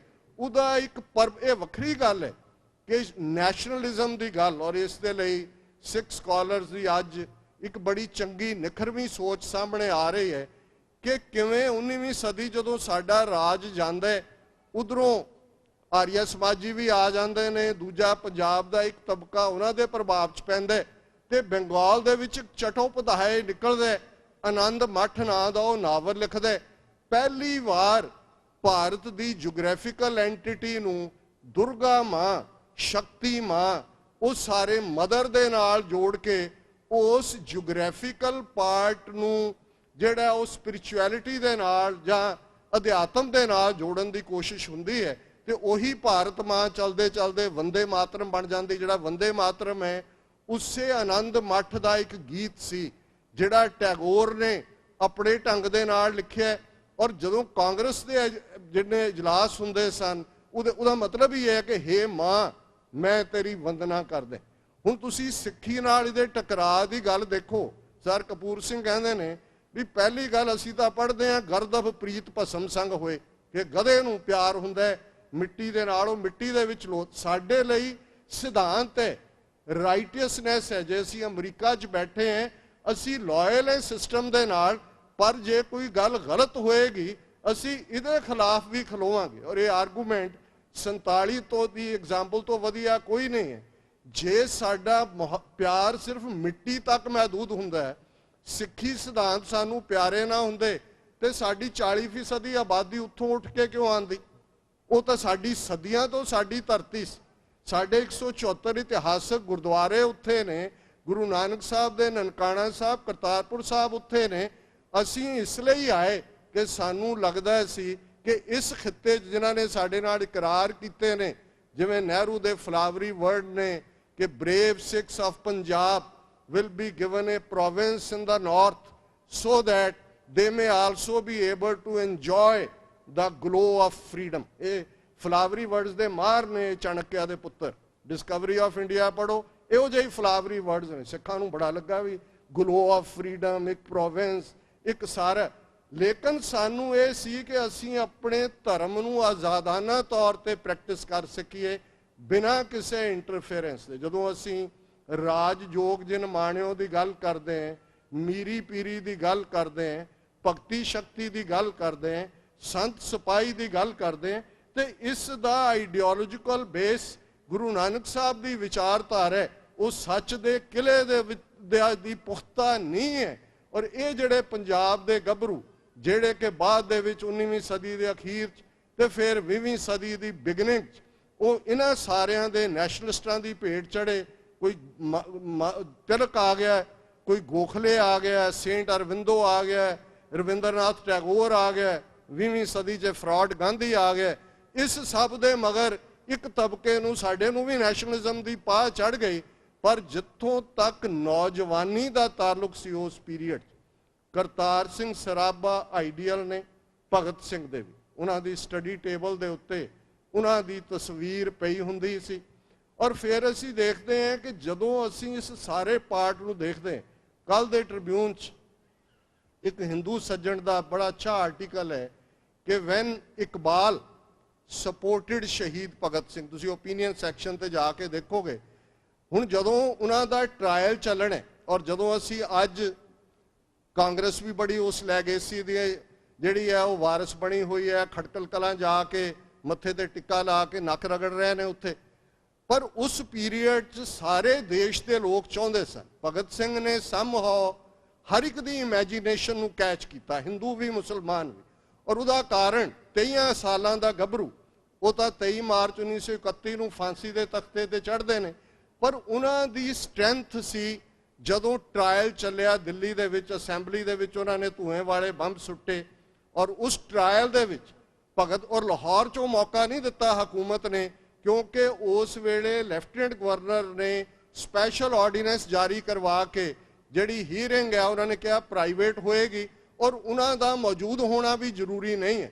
ਲੇਕਿਨ ਦਿੱਲੀ ਵਾਲੇ ਟਰਾਇਲ 'ਚ ਜਦੋਂ ਭਗਤ ਸਿੰਘ ਖਲੋਂਦਾ ਹੈ ਉਸ ਵਿਟਨੈਸ ਵਾਲੇ ਸਟੈਂਡ ਦੇ ਉੱਤੇ, ਉਸ ਕਲਪਰੇਟ ਬਣਾ ਕੇ ਉਹਨੂੰ ਖੜਾ ਕੀਤਾ ਹੋਇਆ, ਤੇ ਉਹ ਫਿਰ ਇਹ ਗੱਲ ਕਹਿੰਦਾ ਕਿ ਜਦੋਂ ਕੋਈ ਸਰਕਾਰ ਅੱਖਾਂ ਤੋਂ ਅੰਨੀ ਤੇ ਕੰਨਾਂ ਤੋਂ ਬੋਲੀ ਹੋ ਜਾਏ ਤੇ ਫਿਰ ਉਹਨੂੰ ਜਗਾਉਣ ਲਈ ਧਮਾਕੇ ਕਰਨੇ ਪੈਂਦੇ ਨੇ। ਹੁਣ ਗੱਲ ਜੇ ਪਾਸਟ ਦੀ ਕਰੀਏ, ਭਾਈ ਹਰਜਿੰਦਰ ਸਿੰਘ ਜਿੰਦਾ, ਭਾਈ ਸੁਖਦੇਵ ਸਿੰਘ ਸੁੱਖਾ, ਕਰੰਟ ਤੇ ਆ ਜਾਈਏ। ਇਹਨਾਂ ਦੋਨੋਂ ਯੋਧਿਆਂ ਨੇ ਇੰਨਾ ਵੱਡਾ ਇਤਿਹਾਸਕ ਕਾਰਨਾਮਾ ਸ਼ਹੀਦ ਭਾਈ ਬੇਅੰਤ ਸਿੰਘ, ਭਾਈ ਸਤਵੰਤ ਸਿੰਘ, ਇਹਨਾਂ ਦਾ ਦੇਣਾ ਸੀ, ਕਿੱਥੇ ਦੇਾਂਗੇ ਹਿਸਟਰੀ ਦੀ ਜਸਟੀਫਿਕੇਸ਼ਨ। ਪਰ ਗੱਲ ਟਰਾਇਲ ਦੀ ਚੱਲ ਰਹੀ ਹੈ। ਹੁਣ ਹਰਜਿੰਦਰ ਸਿੰਘ ਜਿੰਦਾ, ਸੁਖਦੇਵ ਸਿੰਘ ਸੁੱਖਾ ਪੂਨੇ ਦੀ ਅਦਾਲਤ 'ਚ ਉਵੇਂ ਹੀ ਜੱਜ ਦੇ ਸਾਹਮਣੇ ਖਲੋਤੇ ਨੇ ਔਰ ਜਿੰਦਾ ਆਪਣੇ ਬਿਆਨ ਦੇ ਵਿੱਚ ਕਹਿੰਦਾ ਕਿ ਸਾਨੂੰ ਜਿੰਨੀ ਵਾਰ ਫੇਰ ਜ਼ਿੰਦਗੀ ਮਿਲੇ, ਅਸੀਂ ਜਿਹੜਾ ਵੀ ਸਾਡੇ ਅਕਾਲ ਤਖਤ ਵੱਲ ਦੇਖੇਗਾ, ਜਿਹੜਾ ਸੱਚ ਹੱਕ ਇਨਸਾਫ ਦਾ ਤਖਤ ਹੈ, ਅਸੀਂ ਇਵੇਂ ਹੀ ਉਹਨੂੰ ਸਜ਼ਾ ਯਾਫਤਾ ਕਰਾਂਗੇ। ਸਾਨੂੰ ਖੁਸ਼ੀ ਤਾਂ ਹੀ ਹੋਏਗੀ ਜੱਜ ਜੇ ਤੂੰ ਸਾਨੂੰ ਸਜ਼ਾਏ ਮੌਤ ਦੇ। ਹੁਣ ਗੱਲ ਮੈਂ ਅਕਸਰ ਇੱਕ ਸਿੰਪਲਿਸਟਿਕ ਸਟੇਟਮੈਂਟ ਦਿੰਦਾ ਕਿ ਜੇ ਜਿੰਦਾ ਸੁੱਖਾ 1920 'ਚ ਹੁੰਦੇ ਤੇ ਉਹਨਾਂ ਨੇ ਭਗਤ ਸਿੰਘ ਦੇ ਸਾਥੀ ਹੋਣਾ ਸੀ, ਤੇ ਜੇ ਭਗਤ ਸਿੰਘ 1980 'ਚ ਹੁੰਦਾ ਤੇ ਉਹਨੇ ਜਿੰਦੇ ਸੁੱਖੇ ਦਾ ਸਾਥੀ ਹੋਣਾ ਸੀ। ਕਿਉਂਕਿ ਇਹ ਸਿੱਖੀ ਕਰੈਕਟਰ ਹੈ, ਸਿੱਖੀ ਕਿਰਦਾਰ ਹੈ।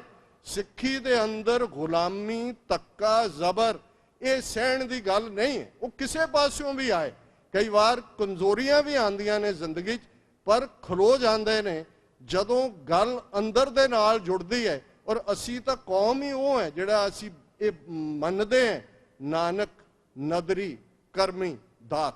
ਕਰਮ ਫਾਰਸੀ ਦਾ ਸ਼ਬਦ ਹੈ, ਬਖਸ਼ਿਸ਼, ਨਜ਼ਰ, ਗਲੈਂਸ ਹੈ, ਗਿਫਟ ਹੈ। ਇਹ ਸ਼ਹੀਦੀ ਵੀ ਗਿਫਟ ਹੈ, ਜਿਉਣਾ ਵੀ ਕਿਸੇ ਕੌਜ਼ ਦੇ ਲਈ ਗਿਫਟ ਹੈ। शहीद की जो मौत है वो कौम की हयात है। हयात तो हयात है, मौत भी हयात है। हयात जिंदगी नूं कहंदे ने। जदों वो तुर रहे हुंदे ने और 4 तस्वीरां भगत सिंह दियां इन ओरिजिनल अवेलेबल ने। एक लगभग 9 साल की उम्र च, वो भी दस्तार दे नाल है। एक जदों लाहौर नैशनल कॉलेज चो स्टूडेंट्स के ग्रुप नाल ने, वो भी दस्तार नाल है।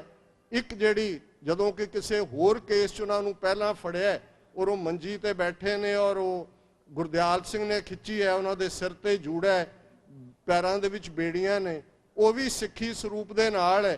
ਤੇ ਜ਼ਾਹਰ है चौथी उन्हां दी हैट वाली जिहड़ी कि थोड़ी देर लई जदों कि वो अंडरग्राउंड टर्म जिहनूं असीं इस्तेमाल करदे हैं जुझारू लहर दे विच, उहदे च है।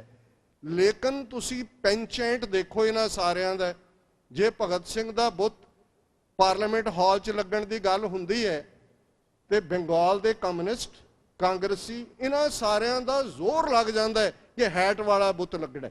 ਸਰ ਮਨੋਹਰ ਸਿੰਘ ਗਿੱਲ ਜਿਹੜੇ ਚੀਫ ਇਲੈਕਸ਼ਨ ਕਮਿਸ਼ਨਰ ਵੀ ਰਹੇ ਨੇ, ਨਿੱਜੀ ਤੌਰ ਤੇ ਕੋਈ ਵੀ ਕਿਸੇ ਦਾ ਹੋਰ ਵੀ ਰੋਲ ਹੋ ਸਕਦਾ ਹੈ, ਇਹ ਕ੍ਰੈਡਿਟ ਉਹਨਾਂ ਨੂੰ ਜਾਂਦਾ। ਉਹ ਰਾਜ ਸਭਾ ਦੇ ਮੈਂਬਰਸ ਹੀ ਫੌਟ ਫॉर ਇਟ ਕਿ ਵੀ ਤੁਸੀਂ ਕਿਵੇਂ ਭਗਤ ਸਿੰਘ ਨੂੰ ਦਸਤਾਰ ਤੋਂ ਬਿਨਾਂ ਇਸ ਪਾਰਲੀਮੈਂਟ ਹਾਲ ਦੇ ਵਿੱਚ ਉਸ ਦਾ ਬੁੱਤ ਲਾਓਗੇ। ਪਰ ਇਹ ਗੱਲ ਜ਼ਹਿਨੀਅਤ ਦੀ ਹੈ। ਬਾਕੀ ਸ਼ਹੀਦ ਆਪਣਾ ਕੰਮ ਕਰ ਜਾਂਦੇ ਨੇ, ਉਹਨਾਂ ਨੂੰ ਕਿਸੇ ਗ੍ਰੈਟੀਫਿਕੇਸ਼ਨ ਦੀ, ਸ਼ਰਧਾਂਜਲੀਆਂ ਦੀ ਲੋੜ ਨਹੀਂ ਹੁੰਦੀ। ਪਰ ਜਿਹੜੇ ਉਹਨਾਂ ਦੇ ਵਾਰਿਸ ਹੋਣ ਦਾ ਦਾਅਵਾ ਕਰਦੇ ਨੇ, ਜੇ ਉਹ ਉਹਨਾਂ ਨੂੰ ਭੁਲਾ ਦੇਣ, ਉਹਨਾਂ ਨੂੰ ਅਣਗੌਲਿਆਂ ਕਰ ਦੇਣ, ਔਰ ਇਹ ਬਿਲਕੁਲ ਠੀਕ ਹੈ, ਇਹ ਸਾਰੇ ਲੈਫਟਿਸਟ ਨੇ ਟੇਕ ਓਵਰ ਕਰ ਲਿਆ। ਇਹ ਆ ਗਏ ਵਾਈ ਆਈ ਬਿਕੇਮ ਐਨ ਏਥੀਅਸਟ। ਹੁਣ ਅੱਜ ਜੇ ਭਗਤ ਸਿੰਘ ਦੀ ਸਭ ਤੋਂ ਜ਼ਿਆਦਾ ਕੋਈ ਸਰਕੂਲੇਟਡ ਕੋਈ ਉਹਦੀ ਲਿਖਤ ਕਹਿ ਕੇ ਵੇਚੀ ਜਾਂਦੀ ਹੈ ਤੇ ਉਹ ਹੈ ਕਿ ਮੈਂ ਨਾਸਤਕ ਕਿਵੇਂ ਬਣਿਆ। ਹੁਣ ਜ਼ਾਹਰ ਹੈ ਇਹਦੇ 'ਚ ਕੋਈ ਸ਼ੱਕ ਨਹੀਂ ਹੈ 1917 'ਚ ਰਸ਼ੀਅਨ ਇਨਕਲਾਬ ਆਇਆ। ਗਦਰ ਮੂਵਮੈਂਟ ਦੇ ਫੇਲਿਅਰਸ ਦੇ ਪਿੱਛੇ ਇੱਕ ਅੱਧਾ ਕਾਰਨ ਇਹ ਵੀ ਸੀ, ਉਹਨਾਂ ਨੂੰ ਲੱਗਾ ਕਿ ਅੰਗਰੇਜ਼ ਬਹੁਤ ਪਾਵਰਫੁਲ ਨੇ ਔਰ ਜੇ ਇਹਨਾਂ ਨੂੰ ਕੱਢਣਾ ਤੇ ਸਾਨੂੰ ਬਾਹਰਲੀ ਕਿਸੇ ਤਾਕਤ ਦੀ ਲੋੜ ਹੈ। ਲੈਨਿਨ ਐਜ਼ ਏ ਹੋਪ ਆਇਆ ਉਸ ਪੀਰੀਅਡ 'ਚ। ਜਿਹੜੇ ਸਾਡੇ ਆਪਣੇ ਵੀ ਕੁਝ ਗਦਰੀ ਬਾਬੇ ਲੈਫਟ ਓਵਰ ਸੀ, ਉਹ ਖੱਬੇ ਪੱਖੀ ਝੁਕਾਵਲ ਵਧੇ ਕਿਉਂਕਿ ਉਹਨਾਂ ਨੂੰ ਲੱਗਾ ਵੀ ਇਹ ਜਿਹੜਾ ਨਾਅਰਾ ਹੈ ਮਾਰਕਸ ਦਾ ਕਿ ਕਿਸਾਨ ਤੇ ਕਿਰਤੀ ਇਕੱਠੇ ਹੋ ਜਾਣ, ਇਹ ਤਾਂ ਬਾਬੇ ਨਾਨਕ ਦਾ ਭਾਈ ਲਾਲੋ ਨੂੰ ਵਡਿਆਣ ਦਾ ਨਾਅਰਾ ਹੈ। ਉਹਨਾਂ ਨੇ ਕਾਰਲ ਮਾਰਕਸ ਓਰੀਜਨਲ ਨਹੀਂ ਸੀ ਪੜ੍ਹਿਆ ਕਿ ਉਹਨੇ ਰਿਲੀਜਨ ਨੂੰ ਓਪੀਅਮ ਆਫ ਦਾ ਮਾਸਿਸ ਕਿਹਾ। ਉਹ ਵਕਤੀ ਤੌਰ ਤੇ ਮਾਸਕੋ ਇੱਕ ਜਿਹੜਾ ਮੱਕਾ ਬਣ ਗਿਆ ਇਹਨਾਂ ਦਾ, ਇਹ ਉਧਰ ਇੱਧਰ ਗਏ। ਲੇਕਿਨ ਈਵਨ ਜਿਹੜੀ ਕਮਿਊਨਿਸਟ ਪਾਰਟੀ ਰਹੀ ਹੈ, ਤੁਸੀਂ ਇਹਨਾਂ ਦੀ ਹਿਸਟਰੀ ਦੇਖੋ, ਇਹ ਆਪਣੇ ਐਨੂਅਲ ਫੰਕਸ਼ਨ ਗੁਰੂ ਗ੍ਰੰਥ ਸਾਹਿਬ ਦਾ ਪਾਠ ਰੱਖ ਕੇ ਭੋਗ ਪਾ ਕੇ ਕਰਦੇ ਸੀ। ਇਹਨਾਂ ਨੂੰ ਪਤਾ ਹੀ ਨਹੀਂ ਸੀ ਕਿ ਇਹ ਤਾਂ ਬਹੁਤ ਗੰਦੇ ਢੰਗ ਨਾਲ 1960ਵੇਂ 70ਵੇਂ 'ਚ ਇਸ ਕਿਸਮ ਦਾ ਕਾਮਰੇਡੀ ਨਿਜ਼ਾਮ ਆਇਆ, ਜਿਨ੍ਹਾਂ ਨੇ ਫਿਰ ਧਰਮ ਦੀਆਂ ਜੜ੍ਹਾਂ 'ਚ ਵੀ ਤੇਲ ਦਿੱਤਾ ਹੈ, ਜਿਨ੍ਹਾਂ ਨੇ ਖਾਲਿਸਤਾਨ ਦੀ ਲਹਿਰ 'ਚ ਵੀ ਅੱਗੇ ਹੋ ਕੇ ਨੌਜਵਾਨਾਂ ਨੂੰ ਮਰਵਾਇਆ। ਔਰ ਇਹ ਉਹ ਪੀਰੀਅਡ ਸੀ। ਭਗਤ ਸਿੰਘ ਇੱਕ ਯੰਗ ਨੌਜਵਾਨ 17-18 ਸਾਲ ਦਾ, ਉਹ ਐਡੀਟਰ ਬਣਿਆ ਹੋਇਆ ਮੈਗਜ਼ੀਨ ਦਾ। ਨਵੇਂ ਆਈਡੀਆਜ਼ ਨੇ। ਲੈਨਿਨ ਆਇਆ, ਉਹਨੇ ਕਿਤਾਬਾਂ ਪੜ੍ਹ ਵੀ ਲਈਆਂ ਹੋਣਗੀਆਂ, ਸਾਨੂੰ ਕਿਹੜਾ ਮਨਾ ਕੀਤਾ ਕਿ ਅਸੀਂ ਦੂਜਾ ਨਾ ਪੜ੍ਹੀਏ। ਚੀ ਗੁਵੇਰਾ ਦੁਨੀਆ ਦਾ ਬਹੁਤ ਵੱਡਾ ਰੈਵੋਲੂਸ਼ਨਰੀ ਹੈ।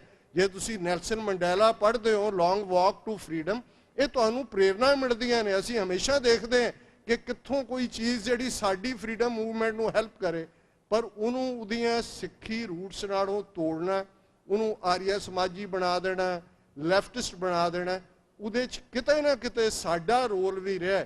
ਜਿਵੇਂ ਮੈਂ ਬਾਬਾ ਬੰਦਾ ਸਿੰਘ ਬਹਾਦਰ ਦੇ ਕੰਟੈਕਸਟ 'ਚ ਗੱਲ ਕੀਤੀ ਸੀ ਕਿ ਜਦੋਂ ਕੋਈ ਸਾਥੋਂ ਖੋਣ ਲੱਗਦਾ ਫਿਰ ਸਾਨੂੰ ਯਾਦ ਆਉਂਦਾ ਵੀ ਨਹੀਂ, ਇਹ ਤਾਂ ਸਾਡੇ ਨੇ। ਮੈਂ ਮੁਬਾਰਕਬਾਦ ਦਿੰਦਾ ਗੁਰਦੁਆਰਾ ਸਾਹਿਬ ਵਾਲਨਟ ਦੀ ਗੁਰਦੁਆਰਾ ਕਮੇਟੀ ਨੂੰ ਕਿ ਜਿੱਥੇ ਉਹਨਾਂ ਨੇ ਇਸ ਦਿਨ ਦੇ ਉੱਤੇ ਫੋਕਸ ਕੀਤਾ, ਜਿੱਥੇ ਅੱਜ ਅਸੀਂ ਭਾਈ ਸੁਬੇਗ ਸਿੰਘ, ਭਾਈ ਸ਼ਾਹਬਾਜ਼ ਸਿੰਘ ਹੋਰਾਂ ਨੂੰ ਯਾਦ ਕਰ ਰਹੇ। ਮੈਂ ਕਾਫੀ 7-8 ਸਾਲ ਬਾਅਦ ਪਹਿਲੀ ਵਾਰ ਇੱਥੇ ਆਇਆ। ਬਹੁਤ ਖੂਬਸੂਰਤ ਗੁਰੂ ਦਾ ਘਰ ਤੁਸੀਂ ਬਣਾਇਆ, ਸਿਰ ਜੋੜ ਕੇ ਬੈਠੋ। ਔਰ ਕੱਲ ਦੀ ਵਿਚਾਰ 'ਚ ਵੀ ਇਹ ਸੀ ਕਿ ਅੱਜ ਇਸ ਗੱਲ ਦੀ ਲੋੜ ਹੈ। ਇੱਕ ਗੱਲ ਜਿਹੜੀ ਅਮਰੀਕਨਾਂ ਦੀ ਬੜੀ ਖੂਬਸੂਰਤ ਹੈ, ਉਹ ਕਹਿੰਦੇ ਨੇ ਵੀ ਐਗਰੀ ਟੂ ਡਿਸਐਗਰੀ, ਕਿ ਅਸੀਂ ਇਸ ਗੱਲ ਨਾਲ ਸਹਿਮਤ ਹੈ ਕਿ ਅਸੀਂ ਅਸਹਿਮਤ ਹੋ ਸਕਦੇ। ਕੋਈ ਮੁੱਦੇ, ਕੋਈ ਇਸ਼ੂ ਜਿਹੜੇ 2-2, 3-3 ਸਦੀਆਂ ਤੋਂ ਆਪਸ 'ਚ ਕੰਟਰੋਵਰਸੀ ਦਾ ਕਾਰਨ ਨੇ, ਉਹਨਾਂ ਨੂੰ ਬੈਕ ਬਰਨਰ ਤੇ ਪੁੱਟ ਕਰ ਦਿਓ। ਇਸ ਗੱਲ ਦਾ ਮੈਂ ਇੱਕ ਵਾਰ ਇੱਕ ਇਸਲਾਮਿਕ ਸਕਾਲਰ ਨੂੰ ਪੁੱਛਿਆ ਕਿ ਚੰਗੇਜ਼ ਖਾਨ ਨੇ ਬਗਦਾਦ 'ਚ ਜਦੋਂ ਇਸਲਾਮਿਕ ਸਿਵਲਾਈਜੇਸ਼ਨ ਨੂੰ ਭੰਨਿਆ, ਚੰਗੇਜ਼ ਖਾਨ ਕੋਈ ਮੁਸਲਮਾਨ ਨਹੀਂ, ਉਹ ਤਾਂ ਡਿਸਟਰੋਏ ਕੀਤਾ ਇਸਲਾਮਿਕ ਸਿਵਲਾਈਜੇਸ਼ਨ ਨੂੰ। ਮੈਂ ਕਿਹਾ ਇੰਨੀ ਪ੍ਰੋਫਾਊਂਡ ਵੱਡੀ ਸਿਵਲਾਈਜੇਸ਼ਨ, ਉਹਦਾ ਕੀ ਕਾਰਨ ਸੀ? ਉਹ ਕਹਿੰਦਾ ਜੀ ਕਾਰਨ ਇਹ ਹੈ ਕਿ ਉੱਥੇ ਜਿਹੜੇ ਕਾਜ਼ੀ ਨੇ ਉਹ ਇਸ ਡਿਬੇਟ 'ਚ ਲੱਗੇ ਹੋਏ ਸੀ ਕਿ ਤੋਤੇ ਨੂੰ ਮਾਰਨਾ ਹਲਾਲ ਹੈ ਕਿ ਹਰਾਮ ਹੈ। ਤੇ ਕਹਿੰਦਾ ਫਿਰ ਇਹੀ ਹਾਲ ਹੋਣਾ ਸੀ। ਸੋ ਅੱਜ ਸਾਡੇ ਸਾਹਮਣੇ ਜਦੋਂ ਗੁਲਾਮੀ ਦੇ ਸੰਗਲ ਪਏ ਹੋਏ ਨੇ, ਜਿਹੜਾ ਸਾਡਾ ਦੁਸ਼ਮਣ ਹੈ ਉਹਨੇ ਚਾਣਕਿਆ ਨੀਤੀ ਦੇ ਚਾਰੋਂ ਹਥਿਆਰ ਸਾਮ ਦਾਮ ਦੰਡ ਭੇਦ ਬੜੀ ਬੇਕਿਰਕੀ ਦੇ ਨਾਲ ਝੋਂਕੇ ਹੋਏ ਨੇ। ਸਾਡੀ ਜਵਾਨੀ ਦਾ ਕੀ ਹਾਲ ਉਸ ਖਿੱਤੇ ਦੇ ਵਿੱਚ ਹੋ ਰਿਹਾ ਹੈ, ਇਹਨਾਂ ਗੱਲਾਂ ਵੱਲ ਧਿਆਨ ਦਿੰਦੇ। ਔਰ ਇੱਥੇ ਵੀ ਆਪਣੇ ਬੱਚੇ ਬੱਚੀਆਂ ਨੂੰ ਸੰਭਾਲਣ ਦੀ ਲੋੜ ਹੈ। ਬਹੁਤ ਵਾਰ ਅਸੀਂ ਗੁਰਦੁਆਰਾ ਕਮੇਟੀਆਂ ਤੋਂ ਬਹੁਤ ਕੁਝ ਐਕਸਪੈਕਟ ਕਰਦੇ ਹਾਂ, ਬਹੁਤ ਵਾਰ ਸ਼ਿਕਾਇਤ ਵੀ ਕਰਦੇ, ਪਰ ਮੈਂ ਸਮਝਦਾ ਹਾਂ ਵੀ ਪਹਿਲੀ ਨਰਸਰੀ ਘਰ ਹੈ। ਜਦੋਂ ਕੌਮ ਦੇ ਸੈਂਟਰ ਟੁੱਟਦੇ ਨੇ, ਅਕਾਲ ਤਖਤ ਦਾ ਅੱਜ ਸਾਡੇ ਕੀ ਹਾਲ ਕਰ ਦਿੱਤਾ ਹੈ, ਸ਼੍ਰੋਮਣੀ ਕਮੇਟੀ ਦਾ ਕੀ ਹਾਲ ਹੈ, ਫਿਰ ਆਪਣੀਆਂ ਜ਼ਿੰਮੇਵਾਰੀਆਂ ਸੰਭਾਲੀਏ ਆਪਣੇ ਘਰਾਂ 'ਚੋਂ। ਔਰ ਇਹ ਗੱਲ ਭਾਈ ਜੋਤ ਸਿੰਘ ਜਦੋਂ ਖਾਲਸਾ ਕਾਲਜ ਦੇ ਪ੍ਰਿੰਸੀਪਲ ਸਨ, ਉਹਨਾਂ ਨੂੰ ਪੁੱਛਿਆ, ਇੱਕ ਪ੍ਰੋਫੈਸਰ ਦਾ ਡੈਲੀਗੇਸ਼ਨ, ਧਾਰਮਿਕ ਸਿੱਖਿਆ ਦੀ ਗੱਲ ਹੋ ਰਹੀ ਸੀ ਕਿ ਬੱਚੇ ਨੂੰ ਧਰਮ ਦੀ ਸਿੱਖਿਆ ਕਦੋਂ ਤੋਂ ਦੇਣੀ ਸ਼ੁਰੂ ਕੀਤੀ ਜਾਏ, ਤੇ ਉਹਨਾਂ ਨੇ ਕਿਹਾ ਵੀ ਬੱਚੇ ਦੇ ਜਨਮ ਤੋਂ 25 ਸਾਲ ਪਹਿਲਾਂ। ਮਤਲਬ ਇਹ ਹੈ ਕਿ ਮਾਪਿਓ ਬੱਚੇ ਦੇ ਧਰਮੀ ਹੋਣ। ਔਰ ਇਸ ਗੱਲ ਦਾ ਧਿਆਨ ਰਹੇ, ਜਿਨ੍ਹਾਂ ਘਰਾਂ ਦੇ ਵਿੱਚ ਗੁਰਸਿੱਖੀ ਹੈ, ਜਿੱਥੇ ਕਿਰਤ ਕਮਾਈ ਹੈ, ਜਿੱਥੇ ਮਾਵਾਂ ਰੋਜ਼ ਸਵੇਰੇ ਆਟਾ ਗੁੰਨਦਿਆਂ ਜਪਜੀ ਪੜ੍ਹਦੀਆਂ, ਜਿੱਥੇ ਸ਼ਾਮ ਨੂੰ ਪਰਿਵਾਰ ਬਹਿ ਕੇ ਰਹਿ ਰਾਸ ਕਰਦੇ, ਜੇ ਤੁਸੀਂ ਜਪਜੀ ਦੀਆਂ ਲੋਰੀਆਂ 'ਚ, ਉਸ ਰਹਿ ਰਾਸ ਤੇ ਸੋਹਲੇ ਦੇ ਪੰਗੂੜੇ 'ਚ ਜਿਹੜੇ ਬੱਚੇ ਬੱਚੀਆਂ ਨੂੰ ਸਿੱਖ ਤਹਿਜ਼ੀਬ ਦੇ ਨਾਲ ਜੋੜੋਗੇ, ਸੰਭਵ ਹੈ ਜਿਸ ਕਿਸਮ ਦਾ ਤੂਫਾਨ ਹੈ, ਕ੍ਰਾਸ ਕਲਚਰ ਹੈ, ਉਹਨਾਂ 'ਚੋਂ ਵੀ ਸ਼ਾਇਦ ਕਦੇ ਕਿਸੇ ਦੇ ਪੈਰ ਉਖੜ ਜਾਣ, ਪਰ ਉਹ ਵਾਪਸ ਪਰਤੋਣਗੇ। ਜਿਨ੍ਹਾਂ ਨੂੰ ਤੁਸੀਂ ਉਹ ਜਪਜੀ ਦੀਆਂ ਪੌੜੀਆਂ ਚੜਾਈਆਂ ਹੋਈਆਂ, ਉਹ ਗੁਰੂ ਨਾਨਕ ਦੇ ਬੱਚੇ ਬੱਚੀਆਂ ਨੇ।